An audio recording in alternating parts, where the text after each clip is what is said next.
Hello students, कैसे हैं आप सब। आज हम पढ़ेंगे कक्षा 8 पाठ 9 राष्ट्रीय आंदोलन का संगठन 1870 के दशक से 1947 तक।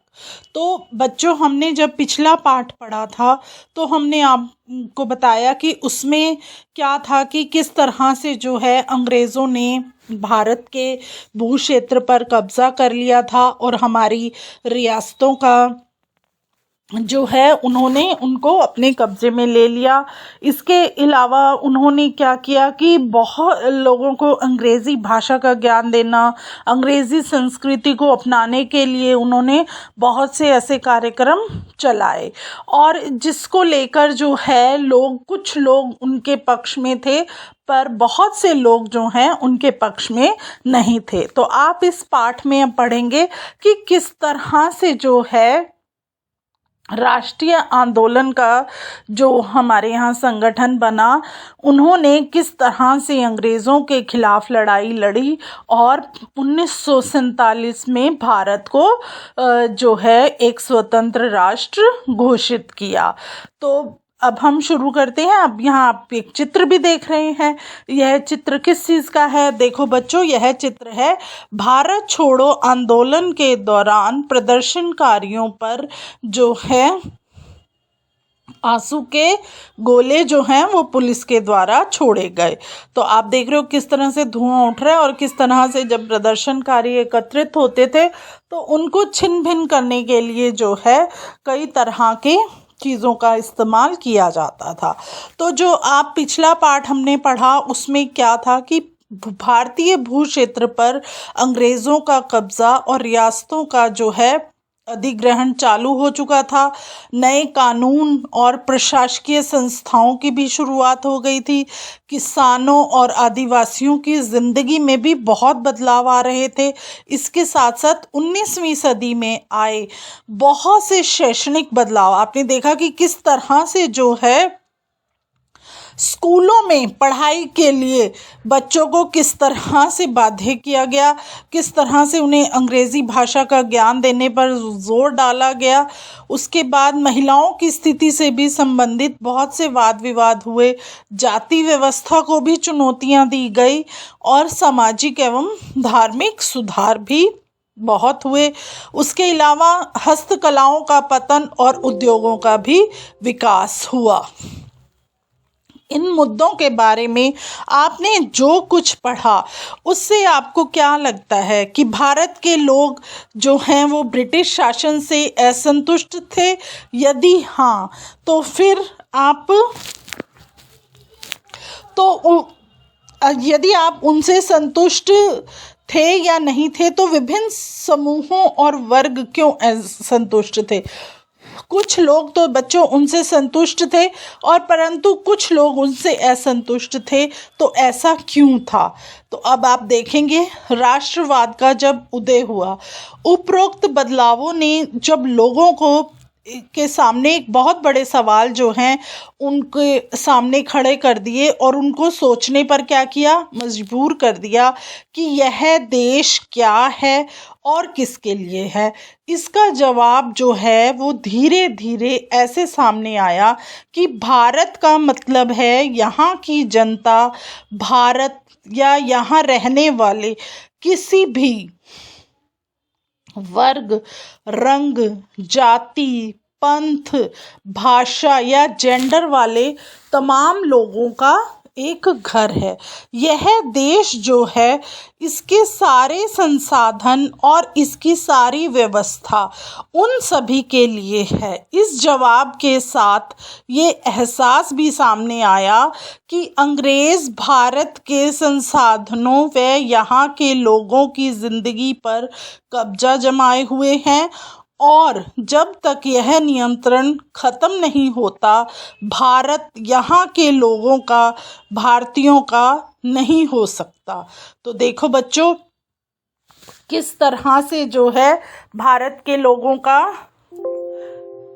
जो, इससे आप क्या समझे कि भारत देश जो था, भारत देश हमारा जो है यहाँ पर विभिन्न जाति के लोग रहते हैं और वो भिन्न भिन्न भाषाएं बोलते हैं और सभी का अपना घर है, सभी जो है मिलजुल कर रहते हैं। पर ये सब जो बातें हैं वो अंग्रेज़ जो है वो भारत पर जब अपना कब्ज़ा जमा रहे थे तो वो इन चीज़ों को, इन सब बातों को जो है भारत के यहाँ के लोगों का, भारतीयों का नहीं हो सकता, तो इसीलिए उन्होंने इन सब चीज़ों को जो है ख़त्म करने का निर्णय ले लिया। यह चेतना जो है 1850 के बाद बने राजनीतिक संगठनों में साफ दिखाई देने लगी थी। 1870 और 1880 के दशक में बने राजनीतिक संगठनों में यह चेतना बहुत ही गहरी होती जा रही थी। जो बहुत सारे संगठन थे बच्चों, उनकी बागडोर किसके हाथ में आ गई थी? वकीलों के, अंग्रेजी शिक्षित पेशावारों ने अपने हाथ में ले ली थी कि और इसके साथ साथ वो लोग जो है अपने कानून बनाने लग गए थे। और फिर देखो आप कि पूना सार्वजनिक सभा, इंडियन एसोसिएशन, मद्रास महाजन सभा, बॉम्बे रेजिडेंसी एसोसिएशन और भारतीय राष्ट्रीय कांग्रेस आदि जो थे वो इन सब के प्रमुख संगठन थे। पूना जो था वो सार्वजनिक सभा नाम को गौर से आप देख सकते हैं कि क्या सार्वजनिक का मतलब क्या होता है? सब लोगों का या सबके लिए, सर्व, सभी, जनिक लोगों का। हालांकि इनमें बहुत सारे संगठन थे जो देश के खास हिस्सों में काम कर रहे थे, लेकिन वे अपने लक्ष्य को भारत के सभी लोगों का लक्ष्य बताते थे और उनके मुताबिक उनके लक्ष्य जो हैं वो किसी खास इलाके, समुदाय या वर्ग के लक्ष्य नहीं थे। वे इस सोच के साथ काम कर रहे थे कि लोग जो हैं वो क्या हैं? संप्रभु हैं। संप्रभुता एक आधुनिक विचार और राष्ट्रवाद का बुनियादी तत्व होता है। ये संगठन इस धारणा से चलते थे कि भारतीय जनता को अपने मामलों के बारे में फैसला लेने की आज़ादी होनी चाहिए। अब देखो किस तरह से जो है सार्वजनिक का अर्थ आपको समझ में आया, सब लोगों का या सबके लिए। तो जो भी ये संगठन थे वो बहुत ही खास हिस्सों में काम कर रहे थे, जहाँ पर वो अपना एक लक्ष्य बताते थे और भारत के जितने भी लोग थे उन सबको वो लक्ष्य बताना चाहते थे। और ये जो लक्ष्य थे वो क्या थे? वो किसी भी समुदाय या वर्ग के लक्ष्य नहीं थे। वो इस सोच के साथ काम कर रहे थे कि लोग जो हैं वो क्या हैं? संप्रभु हैं। संप्रभु क्या होता है बच्चों? बाहरी हस्तक्षेप के बिना स्वतंत्र रूप से कदम उठाने की क्षमता। तो इसको क्या कहा जाता है? संप्रभु। एक आधुनिक विचार और राष्ट्रवाद का बुनियादी ये तत्व होता है। ये संगठन इस धारणा से चलते थे कि भारतीय जनता को अपने मामलों के बारे में फैसला लेने की आज़ादी होनी चाहिए। 1870 और 1880 के दशकों में ब्रिटिश शासन के प्रति असंतोष और ज़्यादा गहरा हुआ, जिसके चलते 1878 में आर्म्स एक्ट पारित किया गया, जिसके जरिए जो है भारतीयों द्वारा अपने पास हथियार रखने का जो है उनका अधिकार उनसे छीन लिया गया। उसी साल वर्नाक्यूलर प्रेस एक्ट भी पारित किया गया, जिससे सरकार की आलोचना करने वालों को चुप कराया जा सके। इस कानून में प्रावधान था कि अगर किसी अखबार में कोई आपत्तिजनक चीज़ छपती है तो सरकार उसकी प्रिंटिंग प्रेस सहित सारी संपत्ति को अपने कब्जे में कर लेगी। तो देखो किस तरह से जो है उन्होंने कानून पास करने शुरू किए कि जो भी चीज़ें अखबारों में या कोई पत्रिका छपती है उसमें जो है अंग्रेज़ी सरकार के खिलाफ कोई भी जो है बात को नहीं छापा जाएगा।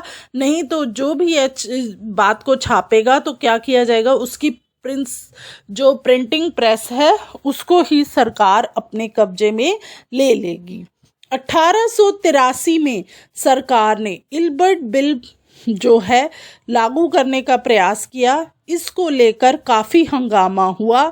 इस विधेयक में क्या प्रावधान किया गया था कि भारतीय न्यायाधीश भी ब्रिटिश या यूरोपीय व्यक्तियों पर मुकदमा चला सकते हैं। अब देखो किस तरह से एक बिल जो है वो लागू किया, और उसके बिल का क्या मतलब था कि जो भारतीय न्यायाधीश हैं वो भी ब्रिटिश और जो यूरोप के व्यक्ति हैं उन पर मुकदमा चला सकते हैं, ताकि जो भारत में काम करने वाले अंग्रेज़ और भारतीय न्यायाधीश हैं उनके बीच में जो है समानता रहे। अंग्रेज़ और भारतीय न्यायाधीश में समानता को स्थापित करने के लिए उन्होंने यह एक नियम बनाया। जब अंग्रेज़ों के विरोध की वजह से सरकार ने यह विधेयक वापस लिया तो भारतीयों ने इस बात का बहुत विरोध किया। इस घटना से भारत में अंग्रेज़ों के असली रवैये का पता चलता है। अब देखो पहले तो वो नियम को लागू कर दिया, जब ब्रिटिश सरकार ने इसको गलत ठहराया तो और जब इसको कानून को वापस ले लिया तो फिर क्या पता लगा कि उनके दिल में हम लोगों के लिए कितना जो है भाव गलत है। पढ़े लिखे जो भारतीय थे वो एक अखिल भारतीय संगठन की ज़रूरत 1880 से ही महसूस की जा रही थी, परंतु इल्बर्ट विधेयक ने इस चाह को और गहरा कर दिया था। 1885 में देश भर के 72 प्रतिनिधियों ने बंबई में सभा करके भारतीय राष्ट्रीय कांग्रेस की स्थापना का फैसला लिया। संगठन के जो भी प्रारंभिक नेता थे, दादा भाई नौरोजी, फिरोज शाह मेहता, बदरुद्दीन तैयब जी, WC बनर्जी, सुरेंद्र नाथ बनर्जी, रोमेश चंद्र दत्त, S सुब्रमण्यम अय्यर और अन्य प्राय बंबई और कलकत्ता के ही वो थे। तो नौरोजी व्यवसाय और प्रचारक भी थे। वो लंदन में रहते थे और कुछ समय के लिए ब्रिटिश संसद के भी वो सदस्य रहे। तो उन्होंने क्या किया, उन्होंने युवा राष्ट्रवादियों का मार्गदर्शन किया। सेवानिवृत्त ब्रिटिश अफसर A.O. ह्यूम ने भी विभिन्न क्षेत्रों के भारतीयों को निकट लाने में अहम भूमिका जो है इसमें अदा की। तो बच्चों किस तरह से लोगों ने जो है इन अच्छी बातों के लिए कितना भागीदारी ली कि हमें इन सब चीज़ों से भारतीयों को आज़ाद करना है, उनको मार्गदर्शन करना है। अब आप प्रचारक का अर्थ देखिए। प्रचारक कौन होते हैं? ऐसे व्यक्ति जो सूचनाओं के प्रसार, रिपोर्टर्स, बैठकों में भाषण आदि के जरिए किसी खास विचार का प्रचार प्रसार करते हैं। प्रचारक वो होते हैं। अब आप यहाँ पर एक चित्र देख रहे हैं। यह चित्र किनका है?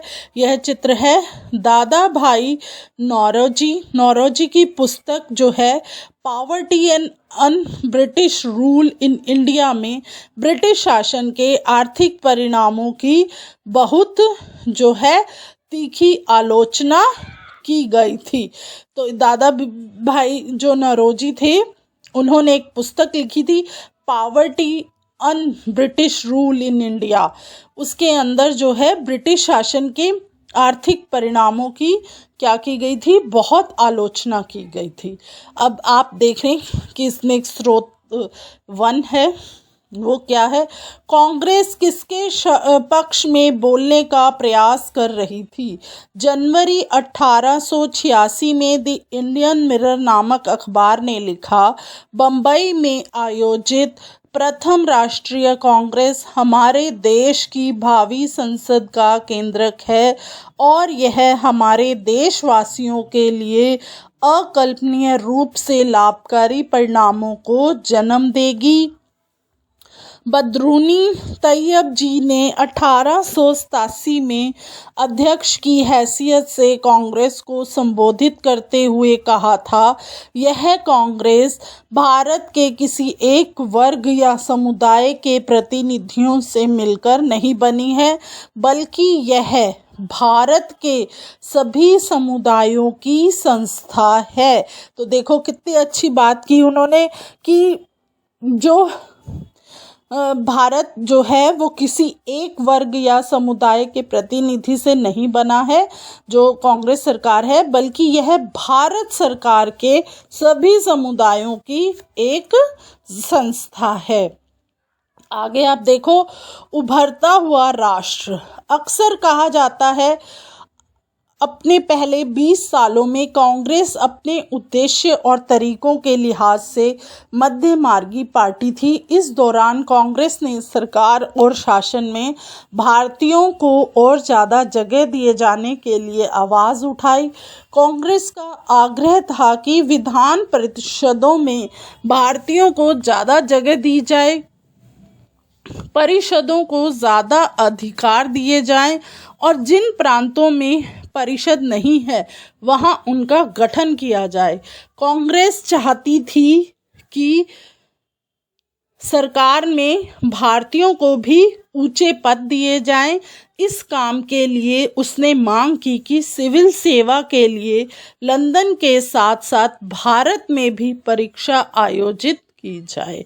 तो देखो कि जो कांग्रेस सरकार है वो हमारी सबसे पहली एक सरकार है जिन्होंने सभी जगह पर विधान परिषदों को जो है सब जगह पर बनाए जाने का गठन उनका करने का विचार प्रस्तुत किया और वो चाहते थे कि सभी भारतीयों को सरकार में ऊंचे पद दिए जाएं और उनकी मांग थी कि सिविल सेवा के लिए लंदन के साथ साथ भारत में भी इसकी परीक्षा को आयोजित किया जाए।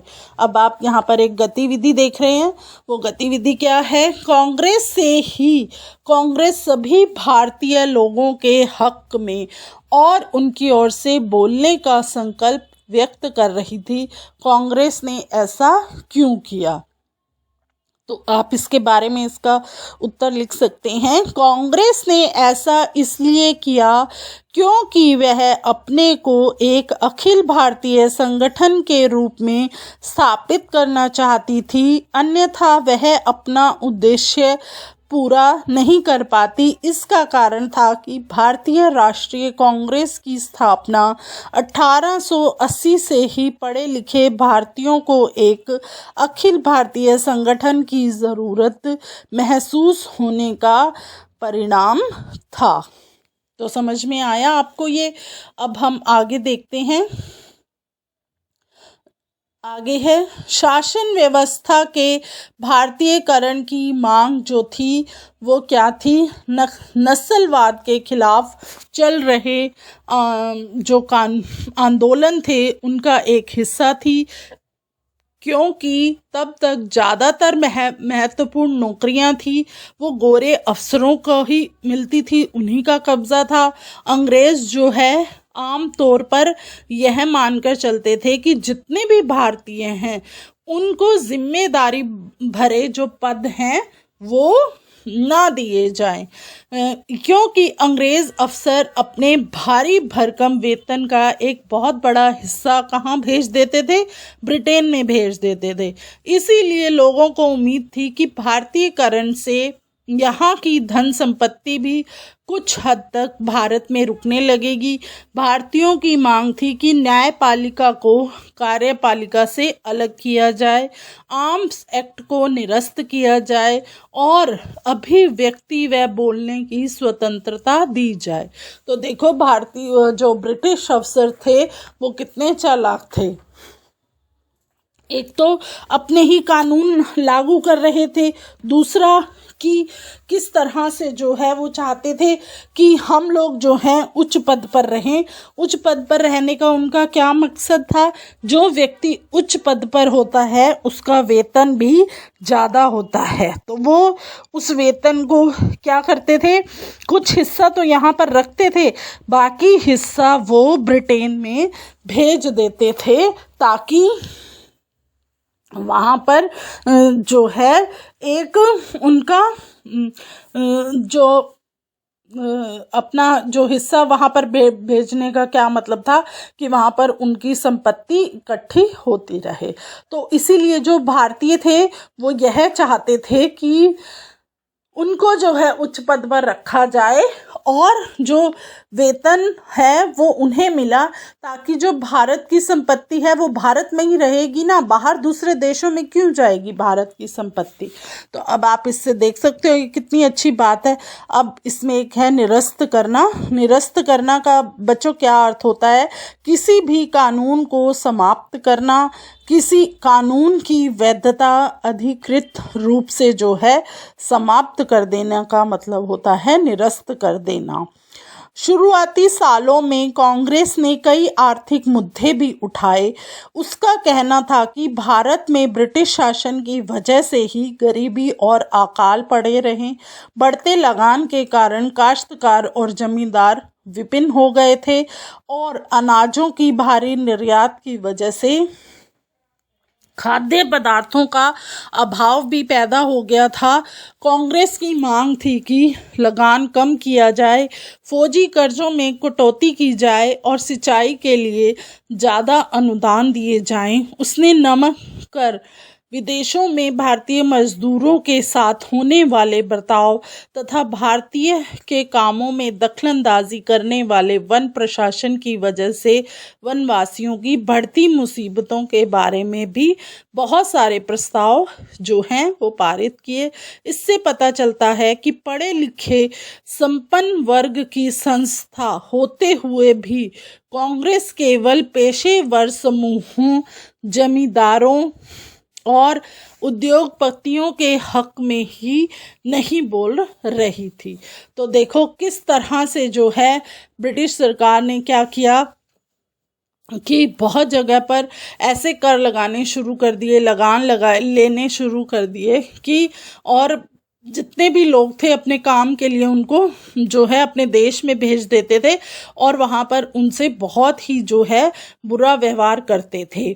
और जब देखो बच्चों, जब अकाल पड़ गया, बारिश नहीं हुई, फसल अच्छी नहीं होगी तो किसान कर कैसे देगा? ये बात तो आज के समय में हर बच्चा हर इंसान समझता है। लेकिन उस समय जो हमारे यहाँ ब्रिटिश रूल कर रहे थे वो लोग इन सब बातों को लोगों को बताते थे कि तुम्हारी ही गलती की वजह से अकाल पड़ रहा है, तुम्हारी ही कमियों की वजह से जो है फसल अच्छी नहीं हो रही है, तुम्हें ये करना चाहिए। वो उनको और गलत रास्ते पे ले जाकर उनसे जो है वो ज़्यादा लगान लेते थे।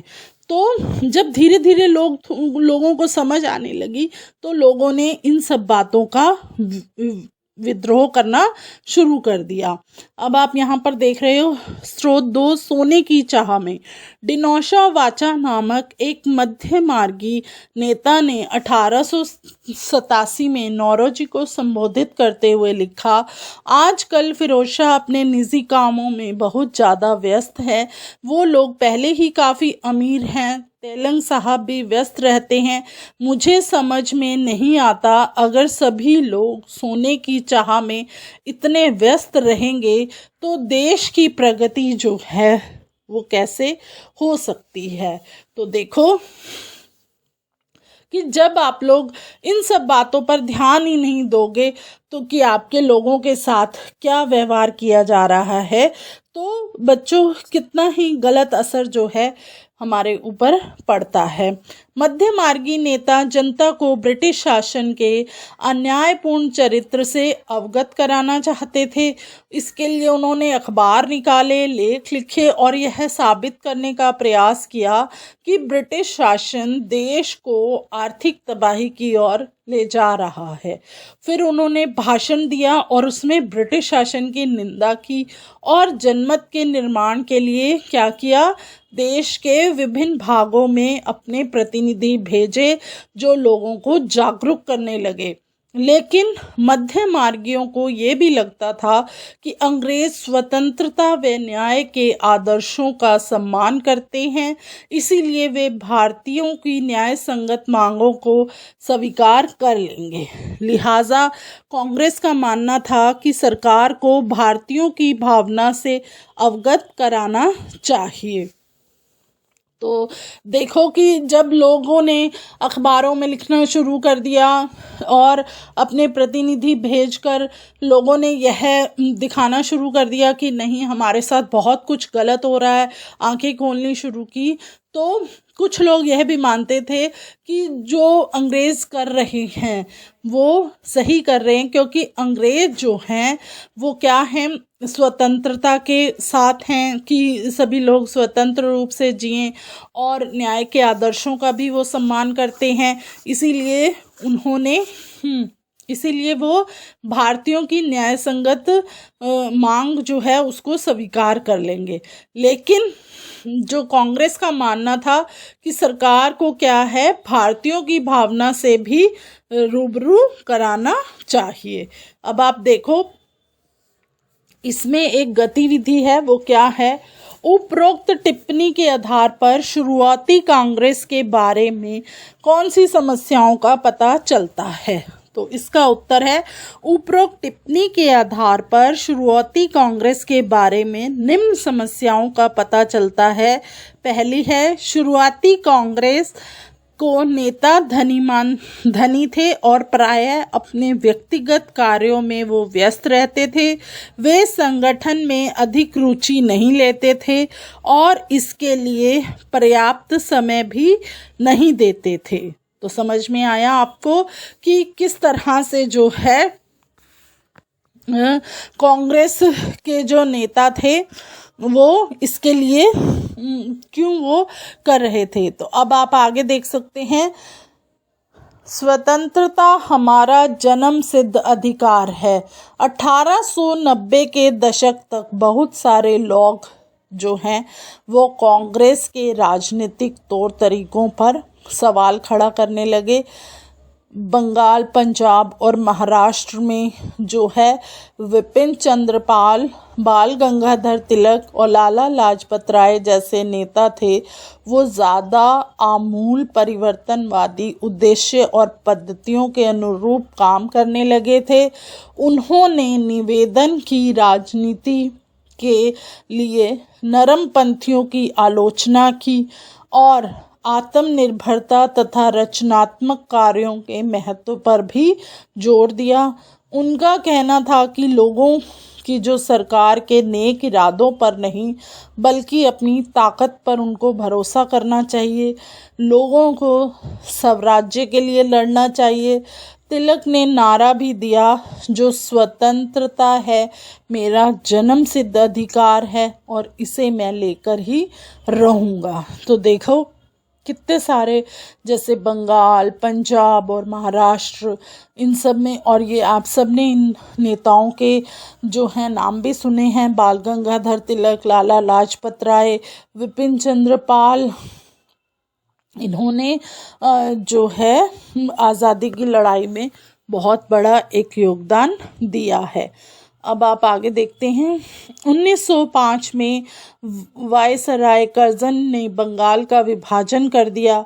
उस वक्त बंगाल जो है वो क्या था, ब्रिटिश भारत का सबसे बड़ा प्रांत था। जब बंगाल का विभाजन हुआ तो जो बिहार और उड़ीसा का कुछ भाग भी उस समय किसका हिस्सा था, बंगाल का।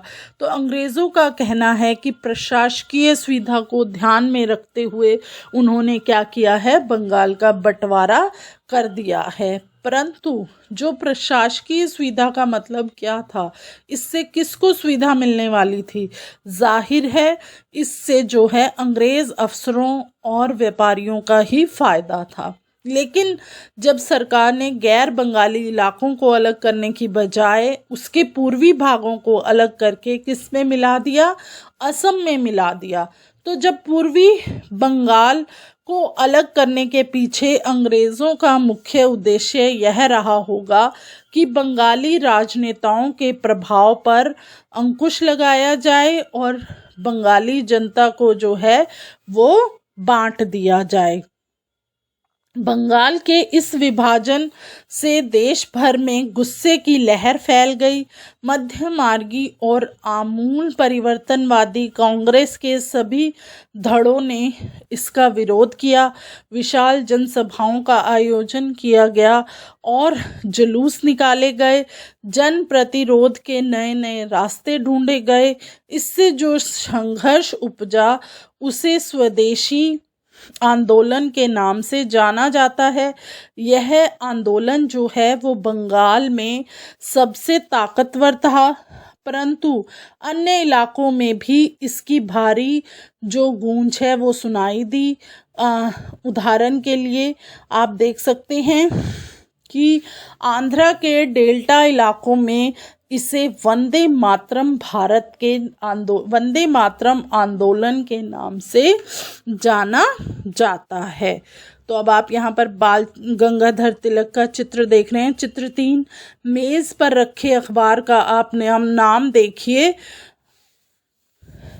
तिलक के संपादन में निकलने वाला मराठी अखबार केसरी ब्रिटिश शासन का कट्टर आलोचक जो है वो बन गया था। अब आप यह जो जुलूस देख रहे हैं, चित्र 4, स्वदेशी आंदोलन के दौरान हजारों लोग जुलूस में जो हैं वो शामिल होने लगे। तो अब आप यहाँ जो चित्र देख रहे हैं, चित्र 5, यह चित्र है लाला लाजपत राय का। तो जो लाला लाजपत राय थे वो पंजाब के जाने माने राष्ट्रवादियों में से थे।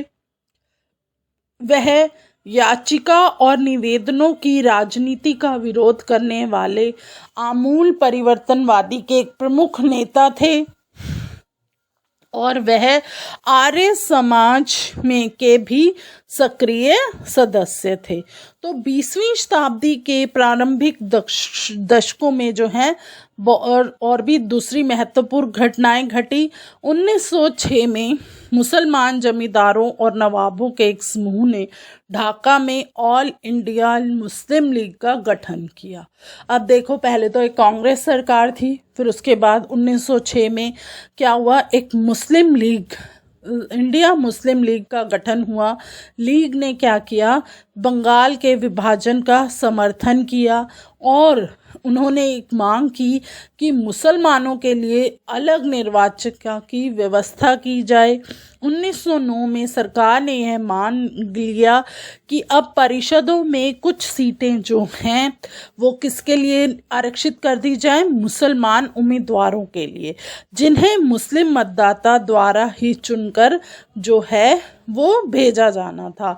इससे राजनेताओं में अपने धार्मिक समुदाय के लोगों को अपना राजनीतिक समर्थक बनाने का लालच पैदा हो गया। अब देखो, पहले जो है एक ही नेता खड़ा होता था, अब उन्होंने कहा कि नहीं, मुसलमानों के लिए एक अलग जो है नेता को खड़ा किया जाए और मुस्लिम लोग ही उसको चुनाव में जितवा कर और जो है संसद में खड़ा करेंगे। अब 1907 में क्या हुआ, कांग्रेस टूट गई। तो कांग्रेस टूटने से क्या हुआ, मध्य मार्गी जो धड़ा बहिष्कार की राजनीति के विरुद्ध था, इन लोगों को मानना था कि इसके लिए बल प्रयोग की आवश्यकता होती है, जो सही नहीं है। संगठन टूटने के बाद कांग्रेस पर मध्य मार्गी का दबदबा बन गया, जबकि तिलक के अनुयायी बाहर से काम करने लगे। दिसंबर 1915 में दोनों खेमों में एक बार फिर एकता स्थापित हुई।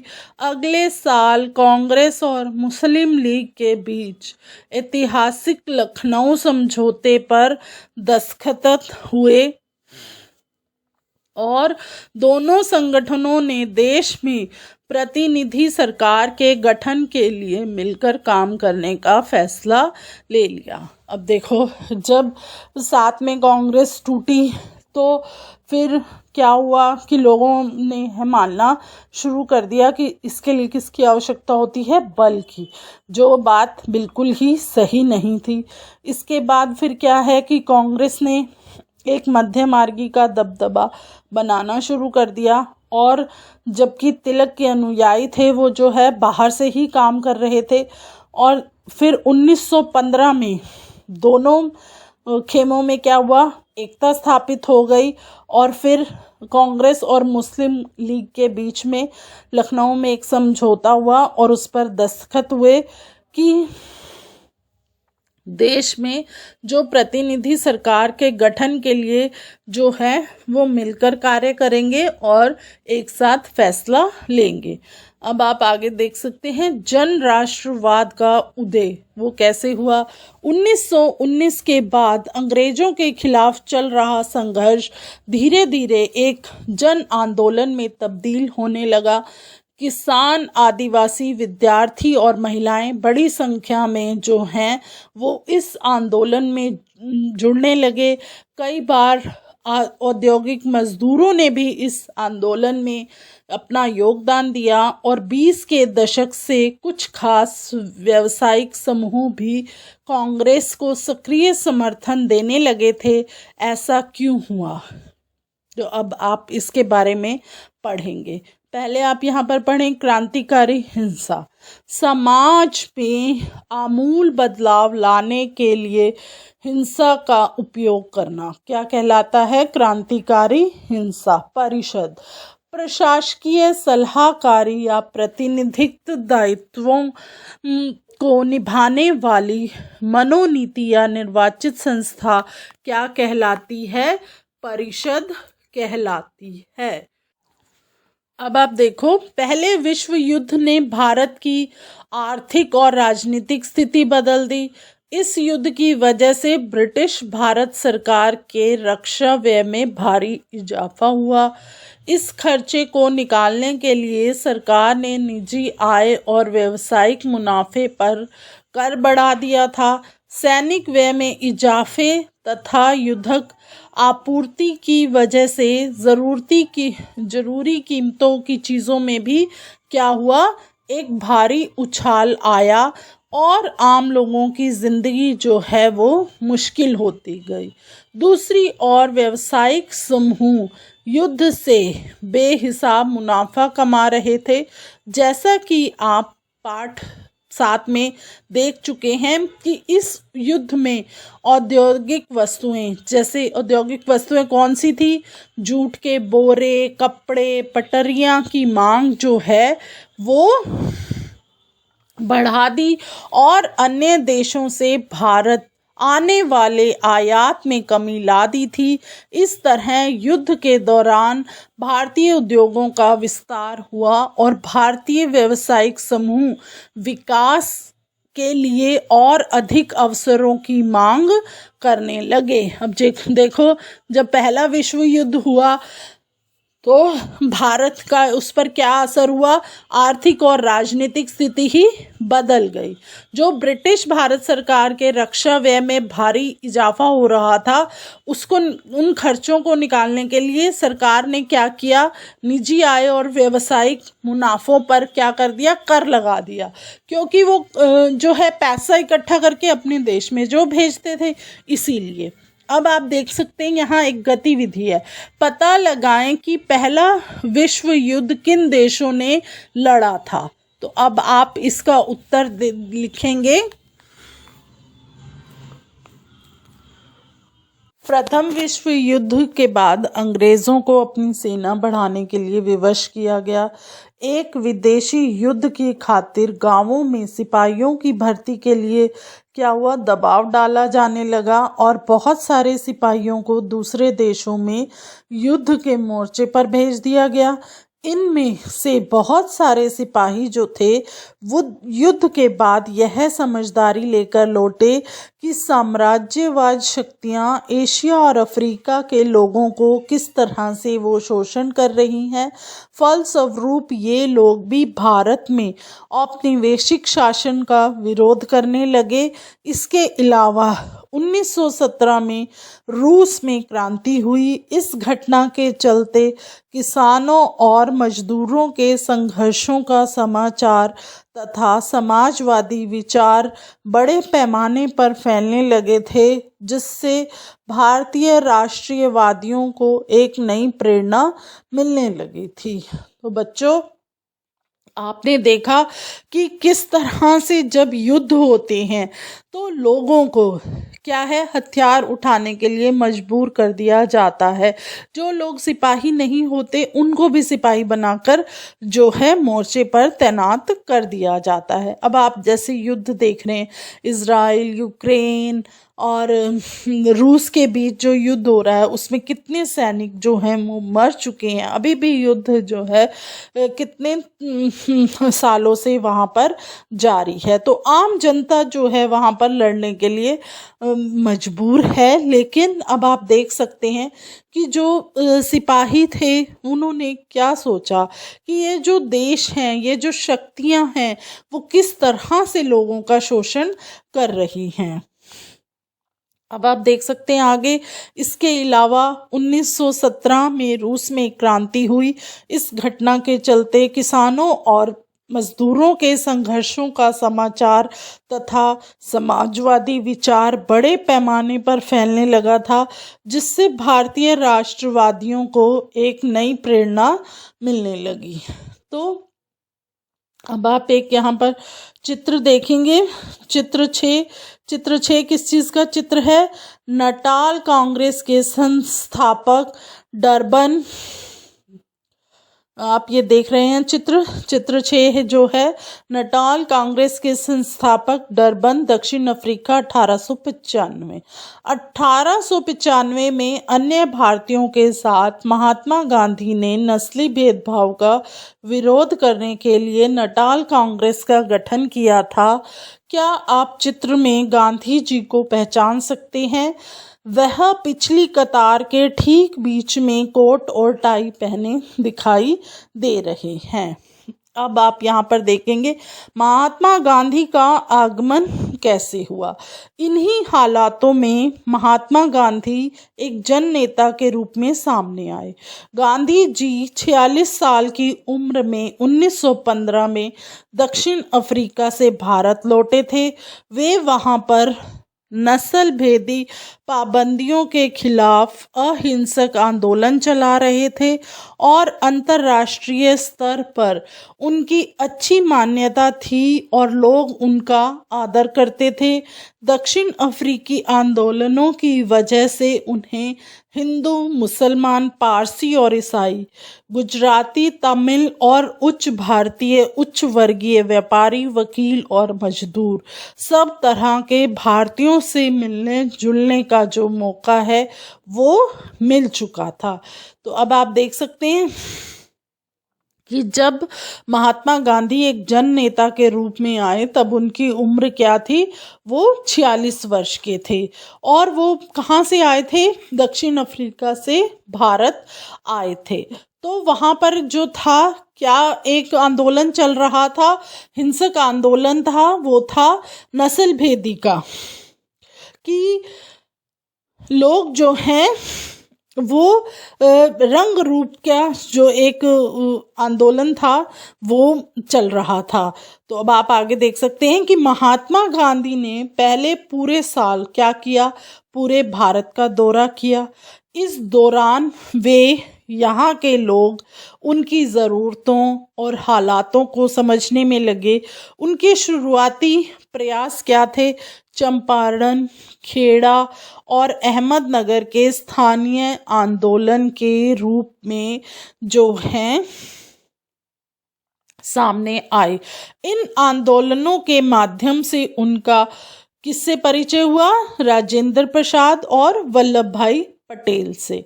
तो 1918 में अहमदाबाद में उन्होंने मिल मजदूरों की हड़ताल का सफलतापूर्वक जो है वो नेतृत्व किया। आइए अब 1919 से 1922 के बीच के आंदोलनों को कुछ गहराई से हम देखें। तो अब आप क्या देखेंगे गहराई से कि 1919 से 1920 में बहुत से आंदोलन हुए। पहला था रॉल्ट सत्याग्रह। 1919 में गांधी जी ने अंग्रेजों द्वारा हाल ही में पारित किए गए रॉल्ट कानून के खिलाफ सत्याग्रह का आह्वान किया। यह कानून अभिव्यक्ति की स्वतंत्रता जैसे मूलभूत अधिकारों पर अंकुश लगाने और पुलिस को और ज़्यादा अधिकार देने के लिए लागू किया गया था।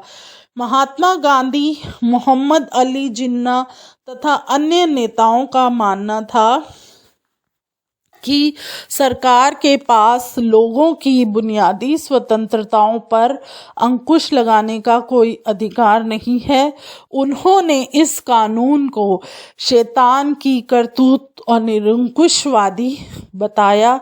गांधी जी ने लोगों से आह्वान किया कि इस कानून का विरोध करने के लिए 6 अप्रैल 1919 को अहिंसक विरोध दिवस के रूप में, अपमान व याचना दिवस के रूप में मनाया जाए और हड़तालों की जाए। आंदोलन शुरू करने के लिए सत्याग्रह सभाओं का भी गठन किया गया। अब एक आप यहाँ चित्र देख रहे हो, चित्र 7। यह चित्र 7 किस चीज़ का है? वह परिसर जहाँ जनरल डायर ने लोगों की सभा पर गोलियां चलाई थी। बाद में इस चित्र में लोग दीवार पर बने गोलियों की तरफ इशारा कर रहे हैं। तो देखो, जब आंदोलन हुए तो कितना ही नुकसान हुआ। अब आप यहाँ पर एक प्रश्न भी देख रहे हैं। गतिविधि जलियांवाला बाग हत्याकांड के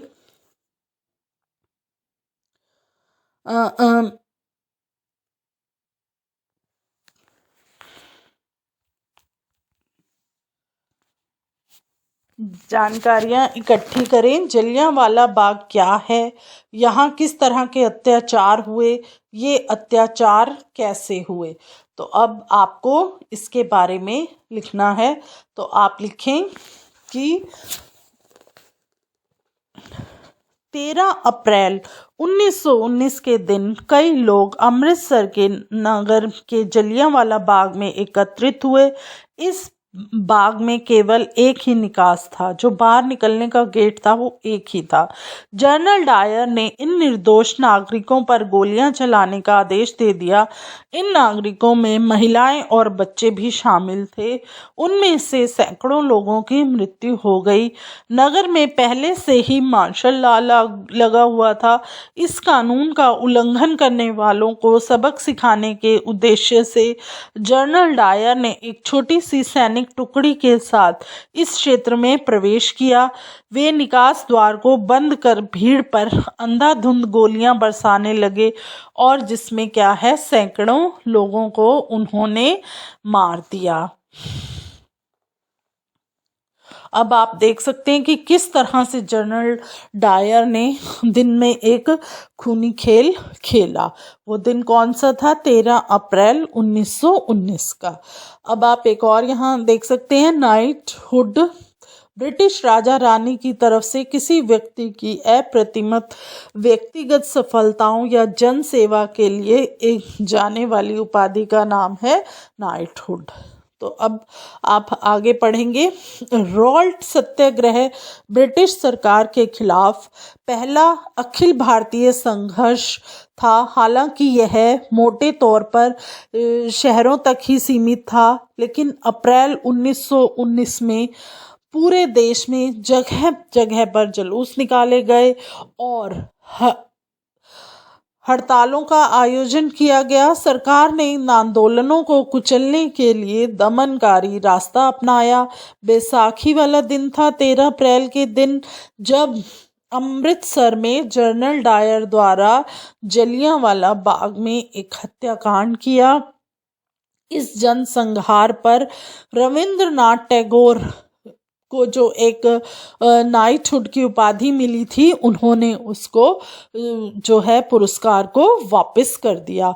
तो रॉल्ट सत्याग्रह के दौरान लोगों ने ब्रिटिश शासन के खिलाफ हिंदुओं और मुसलमानों के बीच गहरी एकता बनाए रखने का प्रयास किया। महात्मा गांधी भी यही चाहते थे। उनकी राय में जो है भारत यहाँ रहने वाले सभी लोग, यानी जो लोग हिंदू हैं या मुसलमान हैं या अन्य धर्म के लोग हैं, उन सब का देश है भारत। उनकी गहरी आकांक्षा थी कि हिंदू और मुसलमान किसी भी न्यायपूर्ण उद्देश्य के लिए एक दूसरे का समर्थन करें। मतलब हिंदू और मुसलमान एक साथ एकजुट होकर जो है हर एक चीज का सामना करें। खिलाफत आंदोलन और असहयोग आंदोलन। खिलाफत का मुद्दा इस तरह का एक ज्वलंत मुद्दा है। 1920 में अंग्रेजों ने तुर्की के सुल्तान खलीफा पर बहुत सख्त संधि थोप दी। जलियांवाला बाग हत्याकांड की इस घटना पर भी भारत के लोगों में भारी गुस्सा था। भारतीय मुसलमान यह भी चाहते थे कि पुराने ऑटोमन साम्राज्य में स्थित पवित्र मुस्लिम संस्थानों का खिलाफ का नियंत्रण जो है वो बना रहना चाहिए। खिलाफत आंदोलन के नेता मोहम्मद अली और शौकत अली अब एक सर्वव्यापी असहयोग आंदोलन शुरू करना चाहते थे। गांधी जी ने उनके आह्वान का समर्थन किया और कांग्रेस से आग्रह किया कि वह पंजाब में हुए अत्याचारों, जलियांवाला हत्याकांड और खिलाफत के मामले में हुए अत्याचार के विरुद्ध मिलकर अभियान चलाएं और क्या करें, स्वराज्य की एक मांग करें। तो देखो बच्चों, किस तरह से जो है खिलाफत आंदोलन के नेता कौन थे, हमारे मोहम्मद अली और शौकत अली ने एक सर्वव्यापी असहयोग आंदोलन शुरू किया और उन्होंने गांधी जी के जो उनके आह्वान थे उनका समर्थन किया। और कांग्रेस से भी यह उन्होंने कहा कि वो पंजाब में हुए अत्याचार, कौन सा अत्याचार हुआ, जलियांवाला बाग के खिलाफ के मामले में आप एक अभियान चलाएं और अपना एक स्वराज्य है उसकी मांग करें।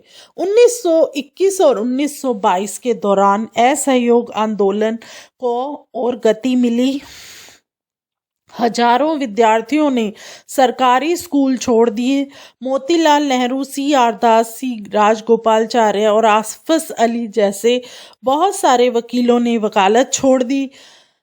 अंग्रेजों द्वारा दी गई उपाधियों को वापस लौटाया गया और विधान मंडलों का भी क्या किया गया, बहिष्कार किया गया। जगह जगह पर लोगों ने विदेशी कपड़ों की होली जलाई। 1920 से 1922 के बीच क्या हुआ, जो विदेशों से कपड़ा आ रहा था उसमें बहुत गिरावट आई, परंतु यह तो आने वाले तूफान की एक झलक थी। देश के अधिकतर हिस्सों में एक भारी विद्रोह के मुहाने पर खड़ा हो चुका था। अब देखो, लोगों ने जैसे जो ब्रिटिश सरकार ने स्कूल बनाए थे, बच्चों को वहाँ पर भेजने से रोक दिया। जो भी वकील थे उन्होंने वकालत छोड़ दी और जो भी अंग्रेज़ों द्वारा उपाधियां मिली गई थी उनको वापस कर दिया गया और विधान मंडलों का भी क्या हुआ, बहिष्कार कर दिया गया। और जो बाहर से कपड़ा आता था लोगों ने वो कपड़ा खरीदना भी बंद कर दिया। अब आप आगे देखो, लोगों की पहल कदमी।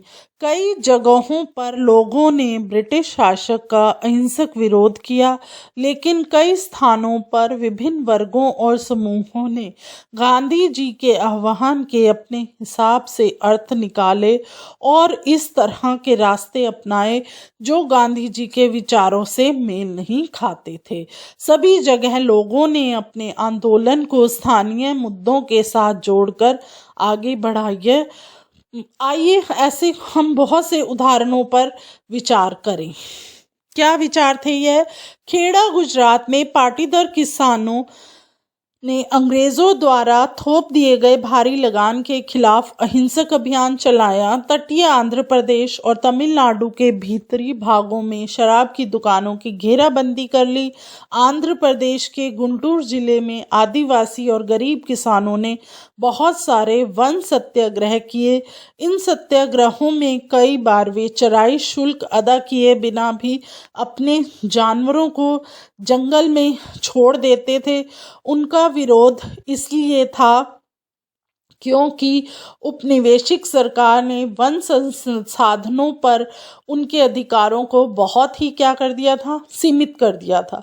उसकी जो है सीमा बांध दी थी। उन्हें यकीन था कि गांधी जी उन पर लगे कर कम करा देंगे और वन कानूनों को खत्म करा देंगे। बहुत सारे वन गांवों में किसानों ने स्वराज्य का ऐलान कर दिया और उन्होंने यह उम्मीद की थी कि गांधी राज जल्द ही स्थापित होने वाला है। तो अब आप यहाँ पर देख सकते हैं क्या है, एक स्रोत पढ़ेंगे। पीड़ा का चिररतन सिद्धांत। अहिंसा से गांधी जी का क्या आशय था? अहिंसा किसी संघर्ष का आधार कैसे बन सकती थी? इस बारे में गांधी जी का यह कहना था, प्रतिफल की मामूली सी भी इच्छा किए बिना लगातार अच्छे काम करते जाने से अहिंसा का जन्म होता है। यही अहिंसा का सबसे अमूल्य सबक है। दक्षिण अफ्रीका में मैंने अन्याय और अत्याचार को रोकने के उद्देश्य से पीड़ा के अनंत सिद्धांत को सीख लिया है। इसका सकारात्मक आशय अहिंसा से है। इसके लिए आपको किसी भी व्यक्ति के हाथों खुशी खुशी पीड़ा सहने के लिए तैयार रहना चाहिए और आप किसी के प्रति दुर्भावना नहीं रखेंगे, यहाँ तक कि आपके साथ बुरा करने वालों के साथ भी नहीं। यह बात महात्मा गांधी ने कब कही? 12 मार्च 1938 को। तो और आप यहाँ पर आपने एक और शब्द देखा कि जब तमिलनाडु और तटीय आंध्र प्रदेश में भीतरी भागों में शराब की दुकानों की जब घेराबंदी की, तो घेराबंदी का क्या अर्थ होता है? लोगों को किसी इमारत या दुकान में जाने से रोकने के लिए किया जाने वाला विरोध प्रदर्शन क्या कहलाता है? घेराबंदी। अब आप यहाँ देखें, महंत। सिख गुरुद्वारों के धार्मिक धर्ता क्या कहलाते हैं? महंत। आगे आप देखें, एक और शब्द है गैर कानूनी बेदखली। पट्टेदारों को उनके पट्टे से जबरन और गैर कानूनी ढंग से निकाल देना क्या कहलाता है? गैर कानूनी बेदखली। अब आप देखें आगे, सिंध जो आज के समय में कहाँ पर है? पाकिस्तान में। मुस्लिम व्यापारी और किसान खिलाफत के आह्वान पर बहुत ही उत्साहित थे। बंगाल में भी खिलाफत असहयोग के गठबंधन ने जबरदस्त सांप्रदायिक एकता को जन्म दिया और राष्ट्रीय आंदोलन को उन्होंने क्या किया? एक नई ताकत प्रदान की। आप देख सकते हो किस तरह से आंदोलन शुरू हो गए, किस तरह से जो है ब्रिटिश सरकार के खिलाफ लोगों ने जो है कदम उठाए। पंजाब में सिखों के अकाली आंदोलनों ने अंग्रेज़ों की सहायता से गुरुद्वारों में जमे बैठे भ्रष्ट महंतों को हटाने के लिए भी क्या किया? एक आंदोलन चलाया। यह आंदोलन क्या था? असहयोग आंदोलन के से जो है ये काफ़ी जो है करीबी से जुड़ा हुआ दिखाई देता था। असम में गांधी महाराज की जय के नारे लगाते हुए चाय बागान मजदूरों ने अपनी तनख्वाह के इजाफे की जो है मांग शुरू कर दी। उन्होंने अंग्रेजी स्वामित्व वाले बागानों की नौकरी छोड़ दी। उनका कहना था कि गांधी जी भी यही चाहते हैं। इस दौर के बहुत सारे असमीय वैष्णवी गीतों में कृष्ण की जगह किसका गुणगान होने लगा? गांधी राज का। तो अब आप यहाँ पर एक और चित्र देखेंगे, चित्र 8। चित्र 8 किसका चित्र है? महात्मा गांधी की जनता से उपजी एक छवि का चित्र है। जनता से उपजी छवियों में भी महात्मा गांधी को अक्सर एक दैवी शक्ति के रूप में जो है वो दिखाया जाता है। इस तस्वीर में वह कृष्ण के सारथी बने हैं और मार्गदर्शन कर रहे हैं। वह अंग्रेजों के खिलाफ भी युद्ध में अन्य राष्ट्रवादी नेताओं का भी क्या कर रहे हैं? मार्गदर्शन।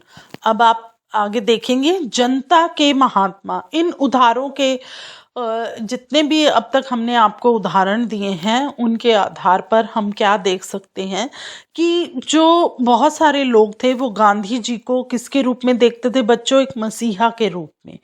वो एक ऐसा व्यक्ति मानने लगे थे जो उनको क्या कर सकता है? मुसीबत और गरीबी से उनको क्या है? छुटकारा दिला सकता है। तो जो गांधी जी थे वो वर्गीय टकरावों की बजाय क्या करते थे? अलग अलग वर्गों को एक एकता के समूह में संगठित करते थे।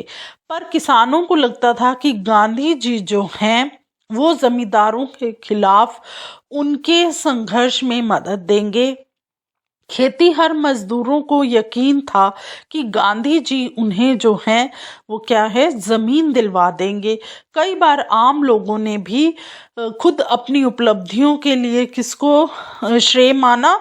गांधी जी को। उदाहरण के लिए जैसे आप देख सकते हैं, एक शक्तिशाली आंदोलन के लिए एक शक्तिशाली आंदोलन के बाद संयुक्त प्रांत वर्तमान उत्तर प्रदेश स्थित प्रतापगढ़ के किसानों ने पट्टेदारों की गैर कानूनी बेदखली को रुकवाने में सफलता पा ली थी, परंतु उन्हें लगता था कि वह सफलता उन्हें गांधी जी की वजह से मिली है। कई बार गांधी जी का नाम लेकर आदिवासियों और किसानों ने ऐसी कार्रवाइयां भी की जो गांधी जी आदर्शों के अनुसार नहीं थी। तो देखो किस तरह से जो है लोग गांधी जी को अपना गुरु मानने लग गए थे। अब आप यहाँ एक पढ़ेंगे, सोचार वही थे जिन्होंने प्रतापगढ़ में बेदखली रुकवाई थी। इलाहाबाद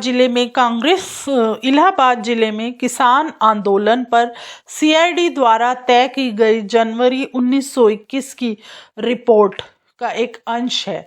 दूर दराज के गांवों में भी गांधी जी के नाम का सिक्का जितना चलने लगा उसे देखकर अचंभा होता है। किसी को भी पता नहीं है कि वह कौन है या क्या है, फिर भी सबने मान लिया कि वे जो कहते हैं वे सही है। उनका जो आदेश है वह पूरा होना चाहिए। वह एक महात्मा या साधु, एक पंडित, इलाहाबाद के एक ब्राह्मण, यहाँ तक कि एक देवता हैं। उनके नाम की असली ताकत का अंदाज़ा इस बात से लगाया जा सकता है कि प्रतापगढ़ के लोग मानते हैं कि उन्होंने ही बेदखली रुकवाई थी। आमतौर पर गांधी जी को लोग सरकार का विरोधी नहीं मानते बल्कि केवल जमींदारों का विरोधी मानते हैं। हम गांधी जी और सरकार के पक्ष में है। यह वहाँ के लोगों ने गांधी जी के बारे में बात लिखी। अब आप यहाँ पर एक और गतिविधि देखेंगे। स्रोत 4 को आपने पढ़ा। इस रिपोर्ट के मुताबिक लोग गांधी जी को किस तरह देखते थे? आपकी राय में लोग ऐसा क्यों सोचते थे कि गांधी जी जमींदारों के विरोधी हैं परंतु सरकार के विरोधी नहीं? आपकी राय में लोग गांधी जी के अनुयायी क्यों थे? तो आप इसका उत्तर लिख सकते हैं। लोग महात्मा गांधी को एक साधु, एक पंडित, इलाहाबाद के एक ब्राह्मण, यहाँ तक कि एक देवता के रूप में देखते थे।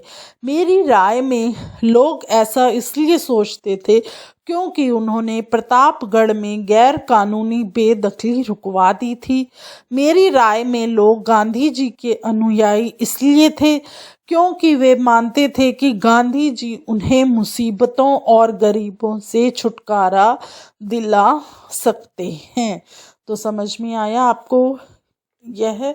अब हम आगे देखेंगे 1922 से 1929 की जो घटनाएं हैं। महात्मा गांधी हिंसक आंदोलनों के विरुद्ध थे। इसी कारण फरवरी 1922 में जब किसानों की एक भीड़ ने चोरी चोरा पुलिस थाने पर हमला कर उसे जला दिया, तो गांधी जी ने अचानक असहयोग आंदोलन को वापस ले लिया।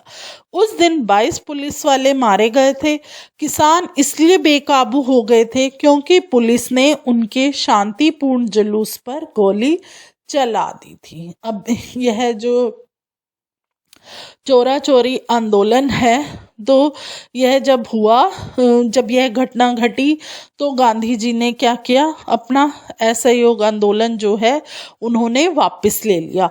क्योंकि इसमें जो है किसानों, एक जो लोग हैं शांतिपूर्ण जुलूस निकाल रहे थे, जिस पर पुलिस वालों ने गोलियां चला दी और 22 जो हैं पुलिस वाले इसमें मारे गए।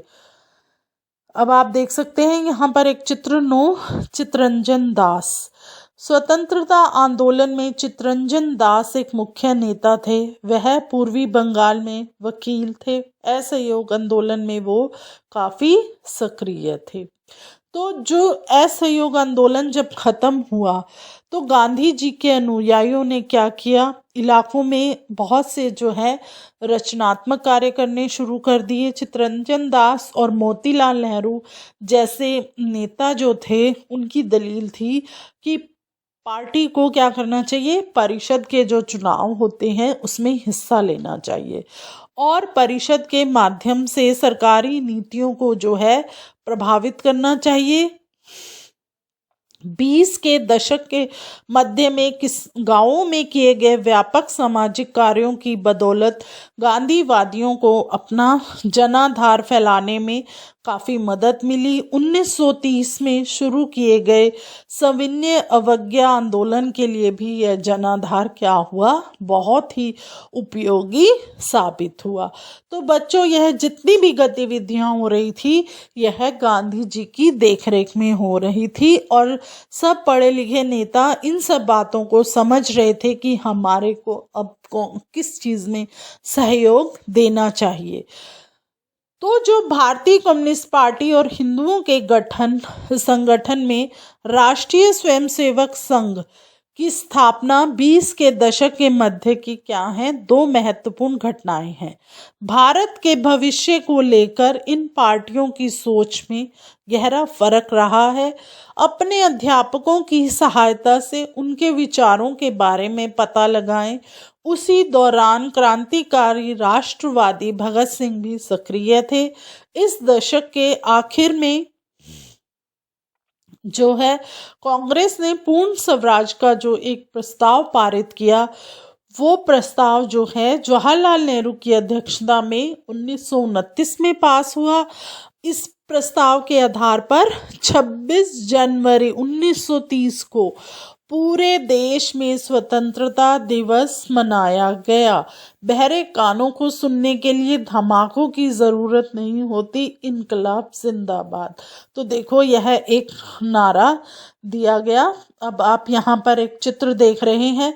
यह चित्र है साइमन कमीशन का विरोध करते आंदोलनकारी। तो 1927 में इंग्लैंड में बैठी ब्रिटिश सरकार ने लॉर्ड साइमन की जो अगुवाई में एक आयोग भारत भेजा। इस आयोग को भारत के राजनीतिक भविष्य का फैसला करना था। इस आयोग में कोई भारतीय प्रतिनिधि नहीं था। इस फैसले की वजह से भारत में भारी असंतोष पैदा हुआ। सभी राजनीतिक संगठनों ने भी आयोग के बहिष्कार का जो है वो फैसला किया। जब कमीशन के सदस्य भारत पहुंचे तो प्रदर्शनों के साथ उनका स्वागत हुआ और प्रदर्शनकारियों का क्या नारा था कि साइमन वापस जाओ। तो बच्चों, आपने ये पढ़ा कि 19 जनवरी 1930 में जो है भारत को पूरा स्वतंत्र माना गया और 26 जनवरी को 1930 में जो है हमने स्वतंत्रता दिवस मनाया। अब यहाँ पर आप एक चित्र देख रहे हैं। 11 भगत सिंह चंद्रशेखर आजाद, सुखदेव और उनके जैसे अन्य क्रांतिकारी राष्ट्रवादी उपनिवेशक शासन तथा अमीर शोषक वर्ग से लड़ने के लिए मजदूरों और किसानों की क्रांति चाहते थे।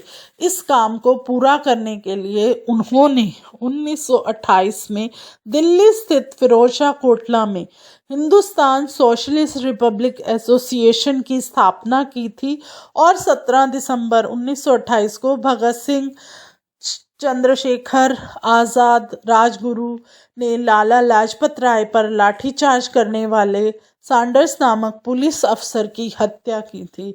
इसी लाठीचार्ज के कारण बाद में लाजपत राय की मृत्यु हो गई थी। अपने साथी राष्ट्रवादी BK दत्ता के साथ भगत सिंह ने 8 अप्रैल 1929 को केंद्रीय विधान परिषद में एक बम फेंका था। क्रांतिकारियों ने अपने पर्चे में कहा था उनका मकसद जो है वो किसी की भी जान लेना नहीं है, बल्कि बहरों को सुनाना है तथा विदेशी सरकार को उसके द्वारा किए जा रहे भयानक शोषण से अवगत कराना है। भगत सिंह, सुखदेव और राजगुरु को 23 मार्च 1931 को फांसी पर चढ़ा दिया गया था। उस समय भगत सिंह की आयु सिर्फ 23 साल की थी। तो देखो हमारे यहाँ पर कितने जो है कम उम्र के लोगों ने किस तरह से जो है बढ़ चढ़कर देश को आज़ाद कराने में अपनी भागीदारी दी थी। तो अब आगे आप देख सकते हैं कि दांडी मार्च। अब यहाँ आप एक चित्र देखेंगे।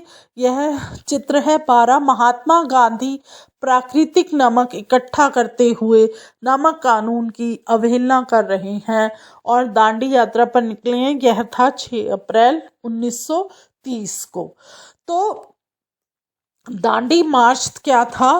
पूर्ण स्वराज्य अपने आप आने वाला नहीं था। इसके लिए लोगों को लड़ाई में उतरना पड़ा। 1930 में गांधी जी ने ऐलान किया कि वह नमक कानून तोड़ने के लिए यात्रा पर निकलेंगे।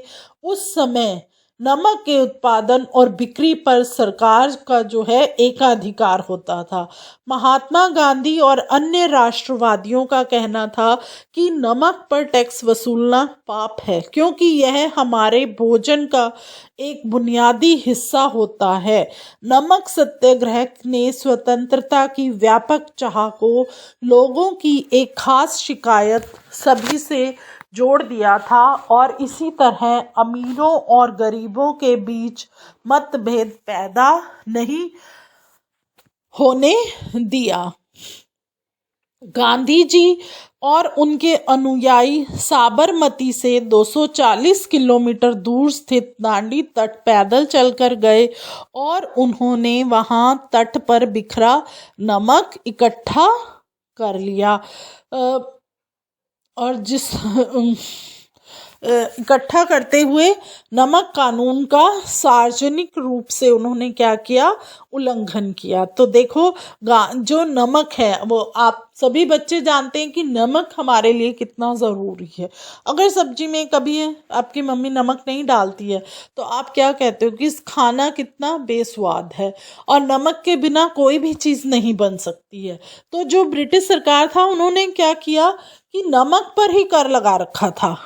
तो लोगों ने इसका विरोध किया और उन्होंने जो है साबरमती जो नदी थी उससे 240 किलोमीटर दूर स्थित दांडी तक चलकर एक पैदल यात्रा की और जितना भी नमक बिखरा हुआ था उन सबको इकट्ठा किया और सार्वजनिक रूप से नमक कानून का जो है उन्होंने उल्लंघन किया। अब आप आगे देखें।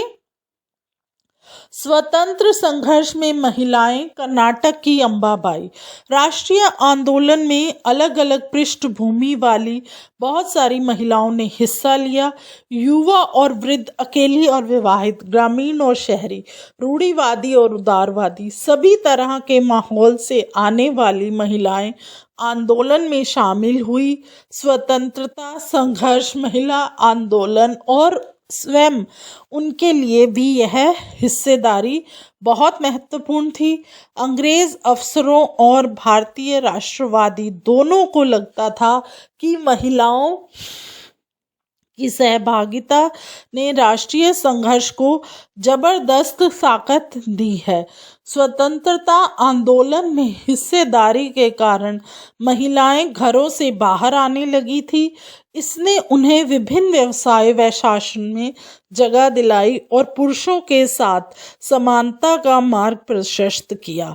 महिलाओं के लिए सहभागिता का क्या अर्थ था, इसकी सबसे अच्छी अभिव्यक्ति खुद उन्हीं के शब्दों में ही देखी जा सकती है। कर्नाटका की अंबाबाई का विवाह 12 साल की उम्र में ही कर दिया गया था। 16 साल की उम्र में वह विधवा हो गई। उन्होंने उडुपी में विदेशी कपड़ों और शराब की दुकानों की घेराबंदी की। उन्हें जब गिरफ्तार किया और सजा दी गई तो रिहा होने के बाद उन्हें दोबारा गिरफ्तार कर लिया।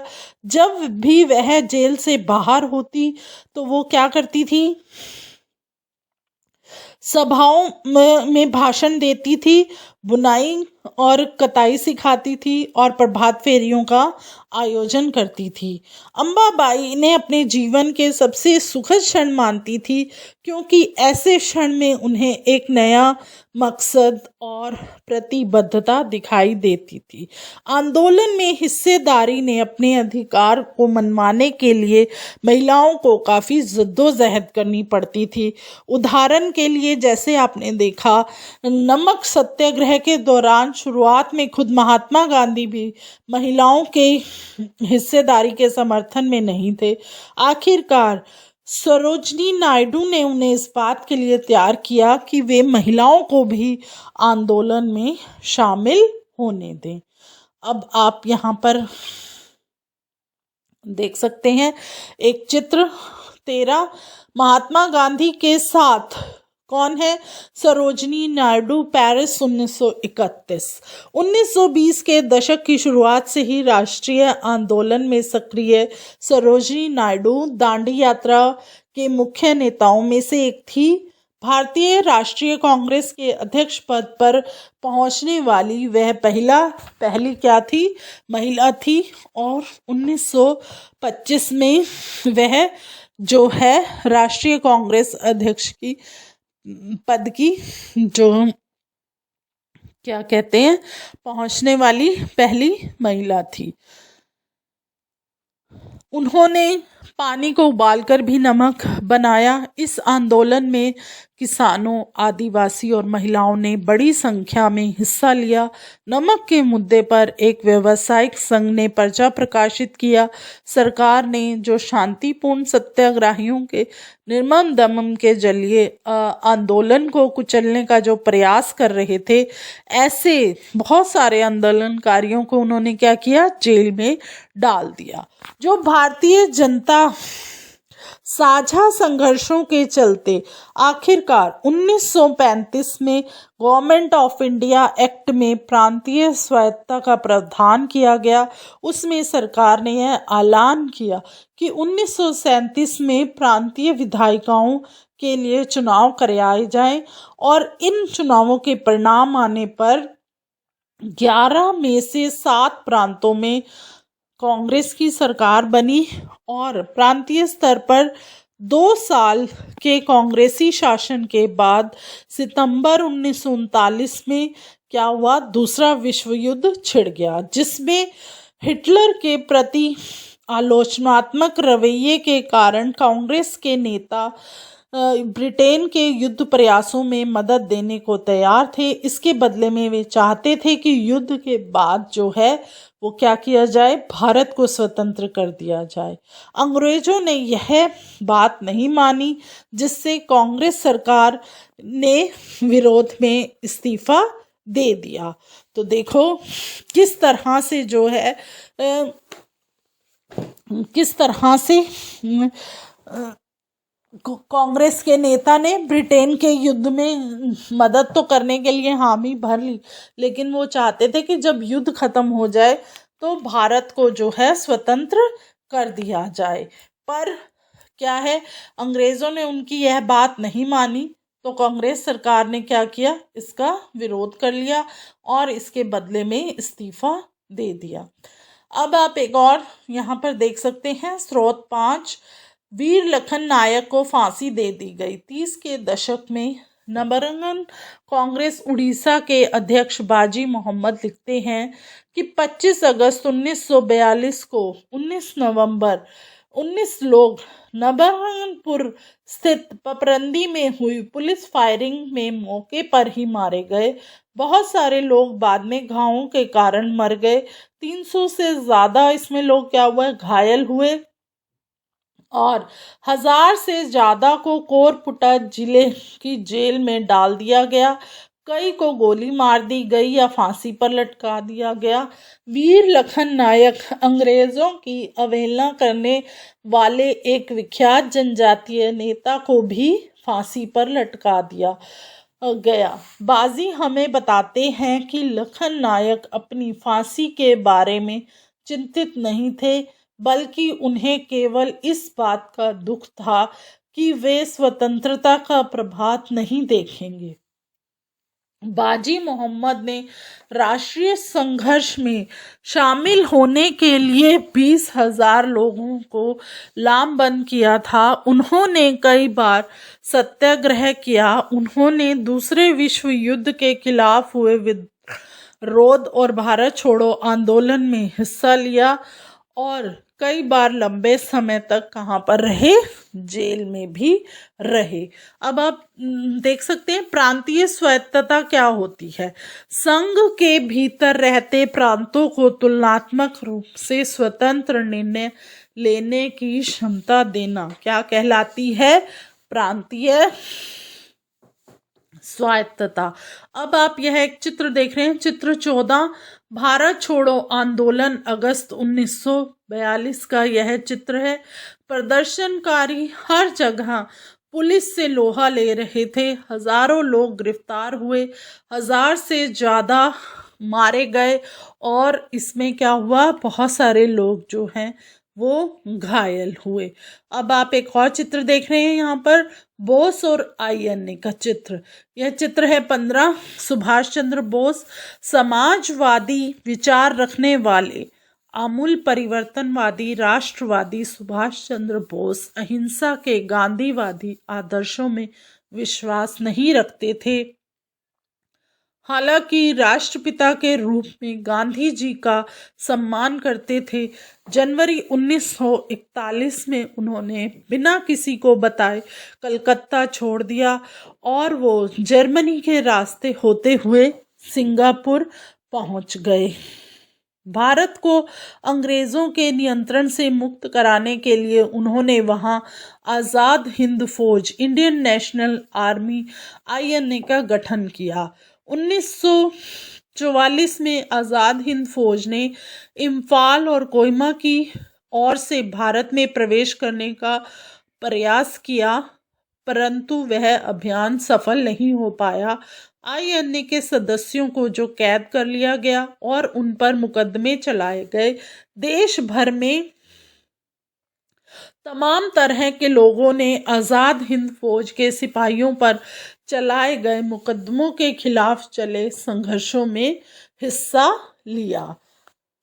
भारत छोड़ो और उसके बाद तो जब महात्मा गांधी ने दूसरे विश्व युद्ध के बाद अंग्रेज़ों के खिलाफ आंदोलन का एक नया चरण शुरू किया, तो उन्होंने अंग्रेज़ों को चेतावनी दी कि वे फौरन जो हैं भारत छोड़ दें।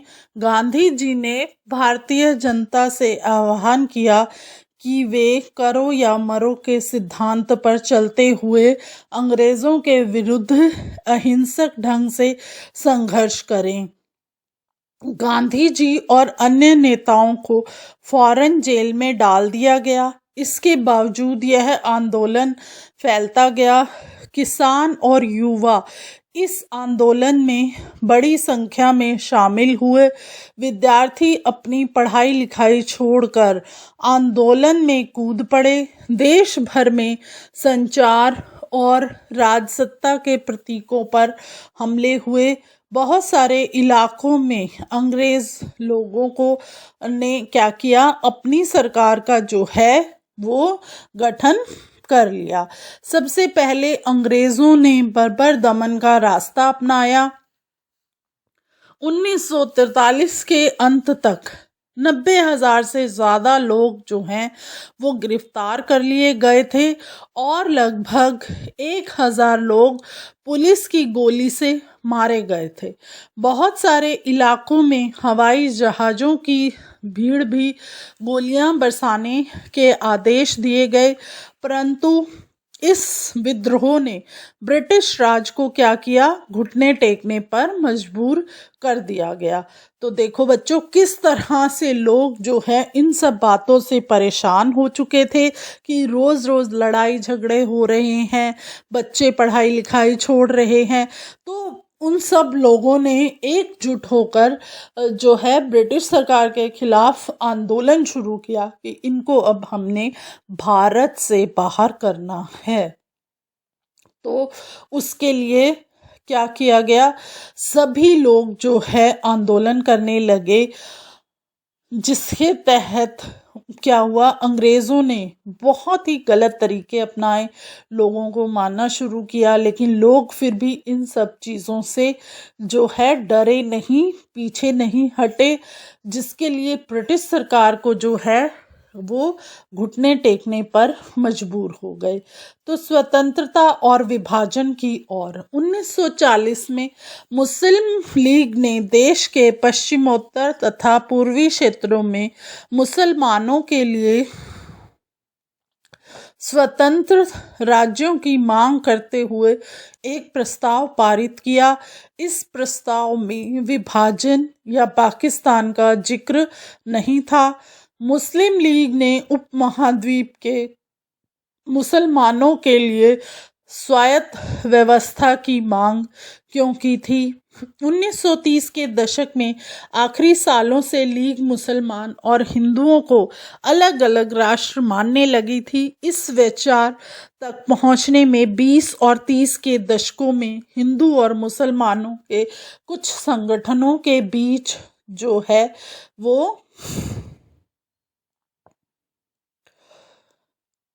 तनावों का भी हाथ रहा। तो अब आप देख सकते हैं कि किस तरह से, अब यहाँ पर आप चित्र देखेंगे, यह चित्र है चित्र 16।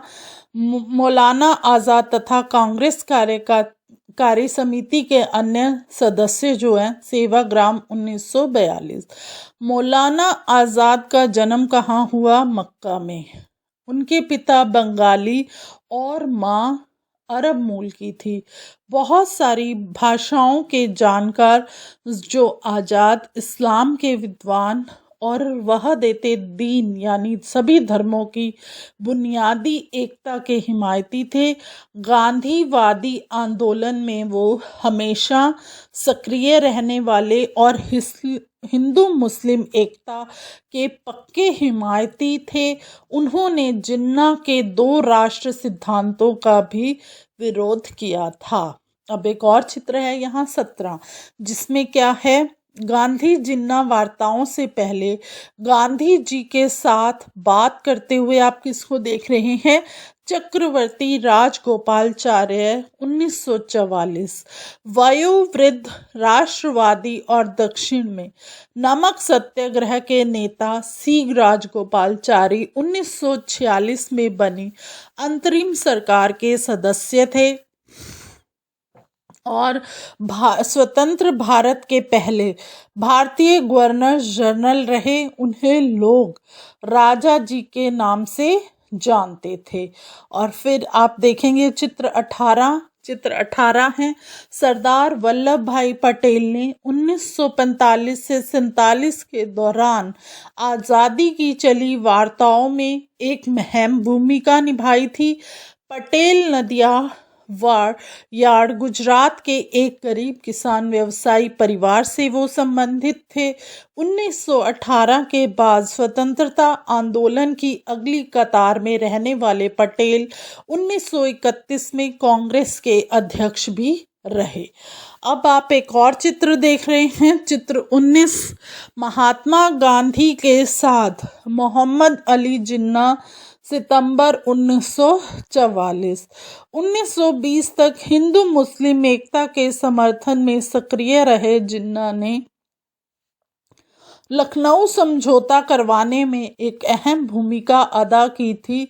1934 के बाद उन्होंने मुस्लिम लीग को पुनर्जीवित किया और अंत में वे पाकिस्तान की स्थापना के सबसे मुख्य प्रवक्ताओं की कतार में जा पहुंचे थे।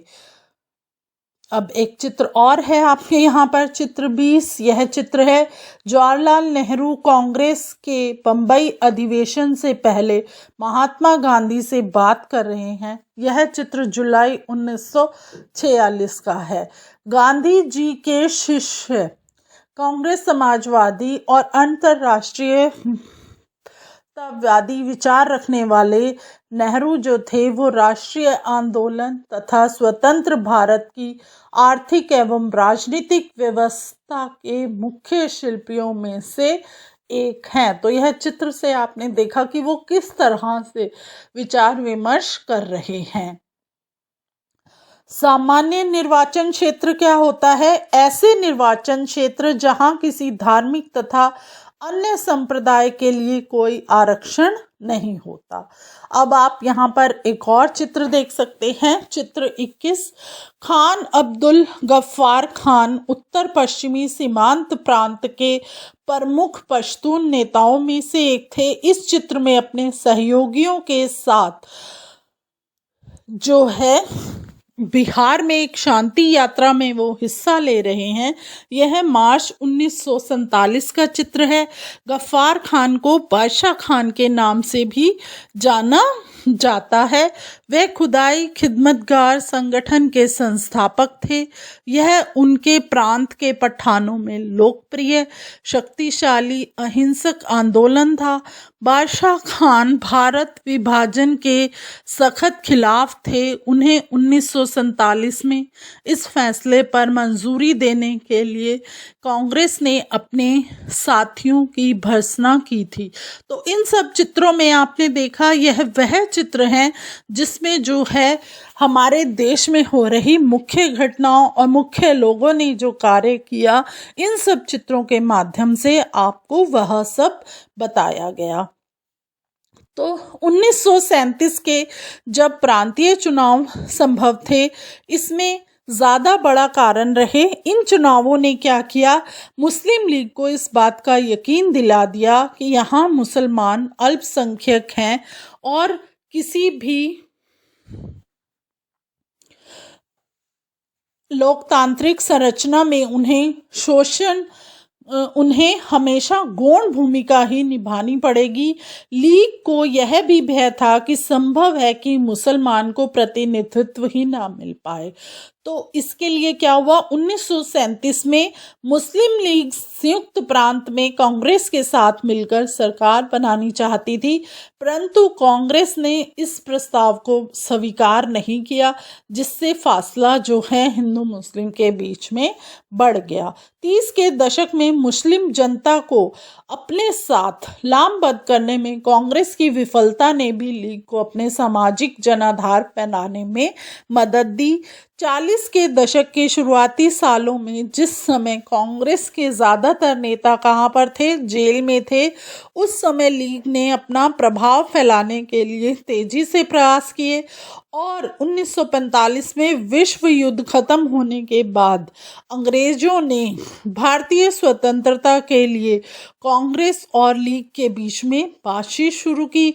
इस वार्ता जो है वो क्या रही, असफल रही, लेकिन जो लीग का कहना था उसे भारतीय मुसलमानों का एकमात्र प्रतिनिधि माना जाए। कांग्रेस इस दावे को जो है मंजूर नहीं कर सकती थी, क्योंकि बहुत सारे मुसलमान जो थे वो कांग्रेस के ही साथ थे। तो 1946 में जो है दोबारा फिर प्रांतीय चुनाव हुए, जिसमें क्या हुआ, सामान्य निर्वाचन क्षेत्रों में कांग्रेस का जो है प्रदर्शन तो अच्छा रहा, परंतु जो मुसलमानों के लिए आरक्षित सीटों पर लीग को बेजोड़ सफलता मिली, लीग क्या करने लगी, फिर पाकिस्तान की मांग पर चलती रही। मार्च 1946 में ब्रिटिश सरकार ने इस मांग का अध्ययन करने और स्वतंत्र भारत के लिए एक सही राजनीतिक बंदोबस्त सुझाने के लिए 3 सदस्यीय परिसंघ जो है वो भारत भेजा। इस परिसंघ के चुनाव ने सुझाव दिया कि भारत अविभाजित रहे और उसे मुस्लिम बहुल क्षेत्रों को कुछ स्वायत्तता देते हुए एक ढीले ढाले महासंघ के रूप में संगठित किया जाए। कांग्रेस और मुस्लिम लीग दोनों ही इस प्रस्ताव के कुछ खास प्रावधानों पर सहमत नहीं थे। अब देश का विभाजन जो था वो क्या हो गया, अवश्यंभावी था। अब देखो किस तरह से अगर उस समय कांग्रेस पार्टी जो है मुस्लिम लीग के साथ मिलकर कार्य करती रहती, दोनों अपने अपने क्षेत्रों में कार्य करते, तो हमारे यहाँ भारत और पाकिस्तान दो अलग अलग देश ना मिलते। अब आप एक चित्र देख रहे हैं, चित्र 22। हिंसाग्रस्त पंजाब से आए शरणार्थी आश्रय और भोजन की तलाश में कहाँ पर इकट्ठा हो गए, दिल्ली में इकट्ठा हो गए। तो कैबिनेट मिशन की इस विफलता के बाद मुस्लिम लीग ने पाकिस्तान की अपनी मांग मनवाने के लिए क्या कर दिया, जन आंदोलन शुरू हो गया। पहले देखो ब्रिटिश सरकार को निकालने के लिए आंदोलन हुए, फिर अब पाकिस्तान बनाने के लिए जन आंदोलन शुरू हो गए। तो 16 अगस्त 1946 को प्रत्यक्ष कार्रवाई दिवस मनाने का ऐलान किया। इस दिन कलकत्ता में दंगे भड़क उठे और कई दिन तक चलते रहे। इन दंगों में हजारों लोग मारे गए। मार्च 1947 तक उत्तर भारत के विभिन्न भागों में हिंसा फैल गई थी। कई लाख लोग मारे गए। असंख्य महिलाओं का विभाजन कि इस हिंसा में अकथनीय अत्याचारों का सामना करना पड़ा। करोड़ों लोगों को अपने घर बार छोड़कर भागना पड़ा। अपने मूल स्थानों से बिछड़कर ये लोग रातों रात अजनबी जमीन पर शरणार्थी बनकर रह गए। विभाजन का नतीजा यह हुआ कि भारत की शक्ल सूरत बदल गई, उसके शहरों का माहौल बदल गया। एक नए देश किसका जन्म हुआ, नया देश वो कौन सा था, पाकिस्तान। इस तरह ब्रिटिश शासन से स्वतंत्रता का यह आनंद विभाजन की पीड़ा और हिंसा के साथ हमारे सामने आया। तो अब देखो ब्रिटिश शासन से तो हम स्वतंत्र हुए, पर इसके साथ साथ जब भारत और पाकिस्तान जब अलग हुए, एक देश बना, तो वो भी दर्द भारतीयों के दिलों में आज भी कायम है। अन्यत्र अफ्रीका में राष्ट्रवाद घाना का उदाहरण। 19वीं सदी के आखिर और 20वीं सदी की शुरुआत में बहुत सारे अफ्रीकी और एशियाई देशों में राष्ट्रवाद का उदय हुआ। इनमें से बहुत सारे देशों में राष्ट्रवाद का उदय जो है वो स्वतंत्रता के लिए उपनिवेशवाद विरोधी संघर्षों के तहत हुआ था। अफ्रीका में उपनिवेशिक शासन तानाशाही जैसा था। विदेशी शासकों के प्रतिनिधि के रूप में केवल मुखियाओं को ही शासन चलाने की छूट दी जाती थी, या फिर अफ्रीकियों के बारे में केवल गोरे प्रतिनिधियों वाली सभाएं कानून बनाती थी। कम से कम दूसरे विश्व युद्ध के बाद तक अफ्रीकियों के पास निर्णय लेने या प्रतिनिधित्व की ताकत नहीं थी। स्थानीय भूस्वामियों या किसानों से जमीन का जबरन अधिग्रहण, करों में वृद्धि और खराब कार्य परिस्थितियों की वजह से बहुत सारे अफ्रीकी आंदोलन शुरू हुए। 1957 में घाना स्वतंत्रता पाने वाला पहला उप सहारा अफ्रीकी का पहला देश बना। इससे पहले उसे गोल्ड कोस्ट के नाम से जाना जाता था। यह स्वतंत्रता आंदोलन का नेतृत्व क्वामे नक्रुमा की कन्वेंशन पीपुल्स पार्टी कर रही थी। घाना की जनता ने स्वतंत्रता के लिए हड़ताल, बहिष्कार और जन आंदोलनों का रास्ता अपनाया था। 1951 में कन्वेक्शन पीपल्स पार्टी को चुनावों में जबरदस्त सफलता मिली थी। इस पार्टी ने उस प्रणाली का विरोध किया जिसमें ब्रिटिश शासकों ने मुखियाओं को विधानसभा में अपने प्रतिनिधियों को भेजने का अधिकार दिया। इस पार्टी ने अंग्रेज़ों पर दबाव डाला कि वे ऐसी विधानसभाएं बनाएं जिसमें कोई मनोनीति या विशेष सदस्य न हो। 1954 में इस मांग को मान लिया गया और 1956 में नई विधान परिषद का चुनाव हुआ। कन्वेंशन पीपल्स पार्टी ने इन चुनावों में सफलता पाई और इस तरह घाना के नाम से एक नव स्वाधीन राष्ट्र के निर्माण का जो है वो मार्ग प्रशस्त किया। तो बच्चों, यह था आपका पाठ। इसमें आपने देखा कि किस तरह अंग्रेज़ों जो ब्रिटिश शासन है उन्होंने राज किया और किस तरह से उनको भारत से अलग किया गया। उसके बाद जो है भारत और पाकिस्तान किस तरह से देश बने। अब हम इस पाठ का प्रश्न अभ्यास करेंगे। अब यहाँ पर आप देख सकते हैं आया है, आइए कल्पना करें। मान लीजिए आप भारतीय राष्ट्रीय आंदोलन में सक्रिय हैं। इस अध्याय को पढ़ने के बाद आप संक्षेप में बताएं कि आप संघर्ष के लिए कौन से तरीके अपनाते हैं और आप किस तरह का स्वतंत्र भारत रचते हैं। तो आप इसका उत्तर लिखें।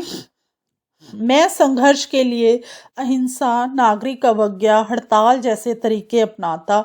इसका कारण है कि इन तरीकों से लोग राष्ट्रीय आंदोलन में अधिक रचनात्मक भूमिका निभा सकते थे। यह कोई बुद्धिमत्ता की बात नहीं होती कि संघर्ष के लिए हिंसा का रास्ता अपनाकर अंग्रेज़ों को गोली का शिकार बनाते।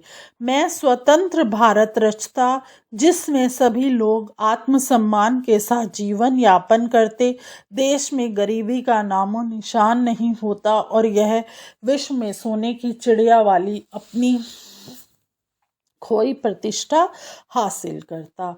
तो अब आप प्रश्न अभ्यास करें, फिर से याद करें। 1870 और 1880 के दशकों में लोग ब्रिटिश शासन से क्यों असंतुष्ट थे? तो इसका उत्तर है नंबर 1, 1878 में आर्म्स एक्ट पारित किया गया जिसके जरिए भारतीयों द्वारा अपने पास हथियार रखने का अधिकार छीन लिया गया। नंबर 2, सरकार की आलोचना करने वालों को चुप कराने के उद्देश्य से 1878 में ही वर्नाक्युलर प्रेस एक्ट भी पारित किया गया। नंबर 3, 1883 में सरकार ने इल्बर्ट बिल पास करने का प्रयास किया। इस विधेयक में प्रावधान किया गया था कि भारतीय न्यायाधीश भी ब्रिटिश या यूरोपीय व्यक्तियों पर मुकदमा चला सकते हैं, परंतु जब अंग्रेज़ों के विरोध की वजह से सरकार ने यह विधेयक वापस ले लिया तो भारतीयों ने इस बात का काफ़ी विरोध किया। नंबर 4, 1870 से 1880 के दशक में कई राजनीतिक संगठन जो हैं वो अस्तित्व में आए जिन्होंने कई मुद्दों को उठाया। प्रश्न 2 है, भारतीय राष्ट्रीय कांग्रेस किन लोगों के पक्ष में बोल रही थी? तो इसका उत्तर लिखेंगे आप। भारतीय राष्ट्रीय कांग्रेस भारत के किसी एक वर्ग या समुदाय के पक्ष में नहीं बल्कि विभिन्न समुदाय के सभी लोगों के पक्ष में बोल रही थी। प्रश्न 3, पहले विश्व युद्ध से भारत पर कौन से आर्थिक असर पड़े? तो इसका उत्तर लिखें। इस युद्ध के पहले विश्व युद्ध से भारत पर निम्नलिखित प्रभाव पड़े। नंबर 1, इस युद्ध की वजह से ब्रिटिश सरकार भारत सरकार के रक्षा व्यय में भारी इजाफा हुआ था। इस खर्चे को निकालने के लिए सरकार ने निजी आय और व्यावसायिक मुनाफे पर कर बढ़ा दिया था। नंबर 2, सैनिक व्यय में इजाफे तथा युद्धक सामग्री की आपूर्ति की वजह से ज़रूरी चीज़ों की कीमतों में भारी उछाल आया और आम लोगों की जिंदगी मुश्किल होती गई। इस युद्ध ने औद्योगिक वस्तुओं जैसे जूट के बोरे, कपड़े, रेल की पटरियां आदि की मांग बढ़ा दी और अन्य देशों से भारत आने वाले आयात में कमी ला दी थी। युद्ध के दौरान भारतीय उद्योगों का विस्तार हुआ और भारतीय व्यावसायिक समूह विकास के लिए और अधिक अवसरों की मांग करने लगे। नंबर 5, व्यावसायिक समूहों ने युद्ध से पर्याप्त मुनाफा कमाया। अब आप प्रश्न 4 देखें। 1940 के मुस्लिम लीग के प्रस्ताव में क्या मांग की गई? 1940 के मुस्लिम लीग के प्रस्ताव में देश के उत्तर पश्चिम और पूर्वी भागों में मुस्लिम के लिए स्वतंत्र राज्यों की थी। अब आप देखें, आइए विचार करें। मध्य मार्गी कौन थे? वे ब्रिटिश शासन के खिलाफ किस तरह का संघर्ष करना चाहते थे? तो उत्तर लिखें, कांग्रेस के वे राजनेता मध्य मार्गी कहलाते थे जो अपने उद्देश्यों एवं तरीकों में मध्य मार्गी थे। नंबर 2, उन्होंने सरकार और प्रशासन में भारतीयों को और जगह दिए जाने के लिए आवाज़ उठाई। उनका आगे है नंबर 3, उनका आग्रह था कि विधान परिषदों में भारतीयों को ज़्यादा जगह दी जाए, परिषदों को ज़्यादा अधिकार दिए जाए और जिन प्रांतों में परिषदें नहीं हैं वहाँ उनका गठन किया जाए। उनकी मांग थी कि सरकार में भारतीयों को भी ऊंचे पद दिए जाएं। मध्य मार्गी राजनेता अन्याय ब्रिटिश शासन के विषय में जन जागरूकता का प्रसार चाहते थे। वे सरकार को भारतीयों की भावना से अवगत कराना चाहते थे। अब आप आगे देखें, कांग्रेस में अमूल परिवर्तनवादी की राजनीति मध्य मार्गी की राजनीति में किस तरह भिन्न थी? तो अब आप इसमें 2 कॉलम बना सकते हैं। पहले कॉलम में आप लिखेंगे आमूल परिवर्तनवादी की राजनीति और फिर आप लिखेंगे मध्य मार्गी की राजनीति। उसमें पहला पॉइंट है, अब आप पहले लिखेंगे आमूल परिवर्तन की राजनीति। उसमें नंबर 1, वे ज़्यादा आमूल परिवर्तनवादी उद्देश्य और पद्धतियों के अनुरूप काम करने लगे थे। नंबर 2, उन्होंने निवेदन की राजनीति के लिए नरमपंथियों की आलोचना की और आत्मनिर्भरता तथा रचनात्मक कामों के महत्व पर जोर दिया। नंबर 3, उनका मानना था कि लोगों को स्वराज के लिए अवश्य लड़ाई करनी चाहिए। नंबर 4, वे सरकार के नेक इरादों पर विश्वास नहीं करते थे। अब आप मध्य मार्गी की राजनीति, वे अपने उद्देश्यों एवं तरीकों में मध्य मार्गी थे। नंबर 2, वे निवेदन की राजनीति करते थे। नंबर 3, वे सरकार को भारतीयों की भावना से अवगत कराना चाहते थे। नंबर 4, उनके विचारों में अंग्रेजों को न्याय एवं स्वतंत्रता के आदर्शों के प्रति सम्मान था, इसीलिए वे भारतीयों की उचित मांगों को अवश्य मान जाएंगे। अब आप प्रश्न 7 देखें। चर्चा करें कि भारत के विभिन्न भागों में असहयोग आंदोलन ने किस किस तरह के रूप ग्रहण किए। लोग गांधी जी के बारे में क्या समझते थे?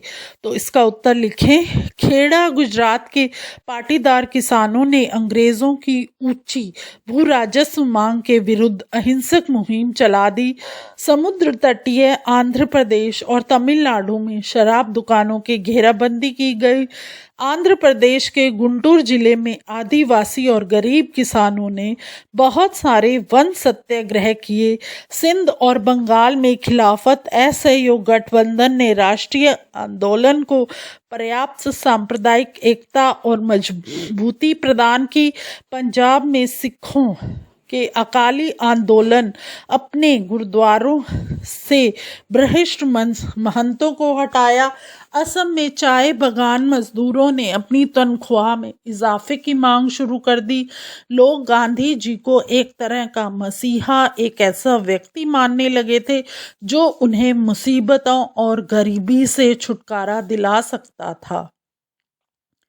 अब प्रश्न 8 है, गांधी जी ने नमक कानून तोड़ने का फैसला क्यों लिया? गांधी जी ने नमक कानून तोड़ने का फैसला इसलिए लिया कि उनके विचार में नमक पर टैक्स वसूलना पाप है, क्योंकि यह हमारे भोजन का बुनियादी हिस्सा होता है। इससे अमीर और गरीब समान मात्रा में प्रयोग करते हैं। प्रश्न 9 देखिए आप। इस प्रश्न में है 1937 से 1947 की उन घटनाओं पर चर्चा करें जिनके फलस्वरूप पाकिस्तान का जन्म हुआ। तो इसका उत्तर लिखें। 1930 के दशक में मुस्लिम जनता को अपने साथ लामबंद करने में कांग्रेस की विफलता ने भी लीग की अपने सामाजिक जनाधार फैलाने में मदद की। 1940 के दशक के शुरुआती सालों में जिस समय कांग्रेस ने ज़्यादातर नेता जेल में थे, उस समय लीग ने अपना प्रभाव फैलाने के लिए तेजी से प्रयास किए। नंबर 3, दूसरे विश्व युद्ध के बाद अंग्रेज़ों ने भारतीय स्वतंत्रता के लिए कांग्रेस और लीग से बातचीत शुरू की। यह वार्ता असफल रही क्योंकि लीग का कहना था कि उसे भारतीय मुसलमानों का एकमात्र प्रतिनिधि माना जाए। कांग्रेस ने इस दावे को मंजूर नहीं किया। 1946 में प्रांतीय चुनावों में लीग को मुसलमानों के लिए आरक्षित सीटों पर बेजोड़ सफलता मिली। इससे लीग पाकिस्तान की मांग पर कायम रही। लीग ने 16 अगस्त 1946 को प्रत्यक्ष कार्रवाई दिवस मनाने का आह्वान किया। इस दिन कलकत्ता में दंगे भड़क उठे और मार्च 1947 तक हिंसा उत्तर भारत के विभिन्न भागों में फैल गई। तो बच्चों, यह था आपका प्रश्न अभ्यास। इसके साथ आपका यह पाठ यहीं पर समाप्त होता है। अब हम आपको अगले पाठ पर मिलते हैं।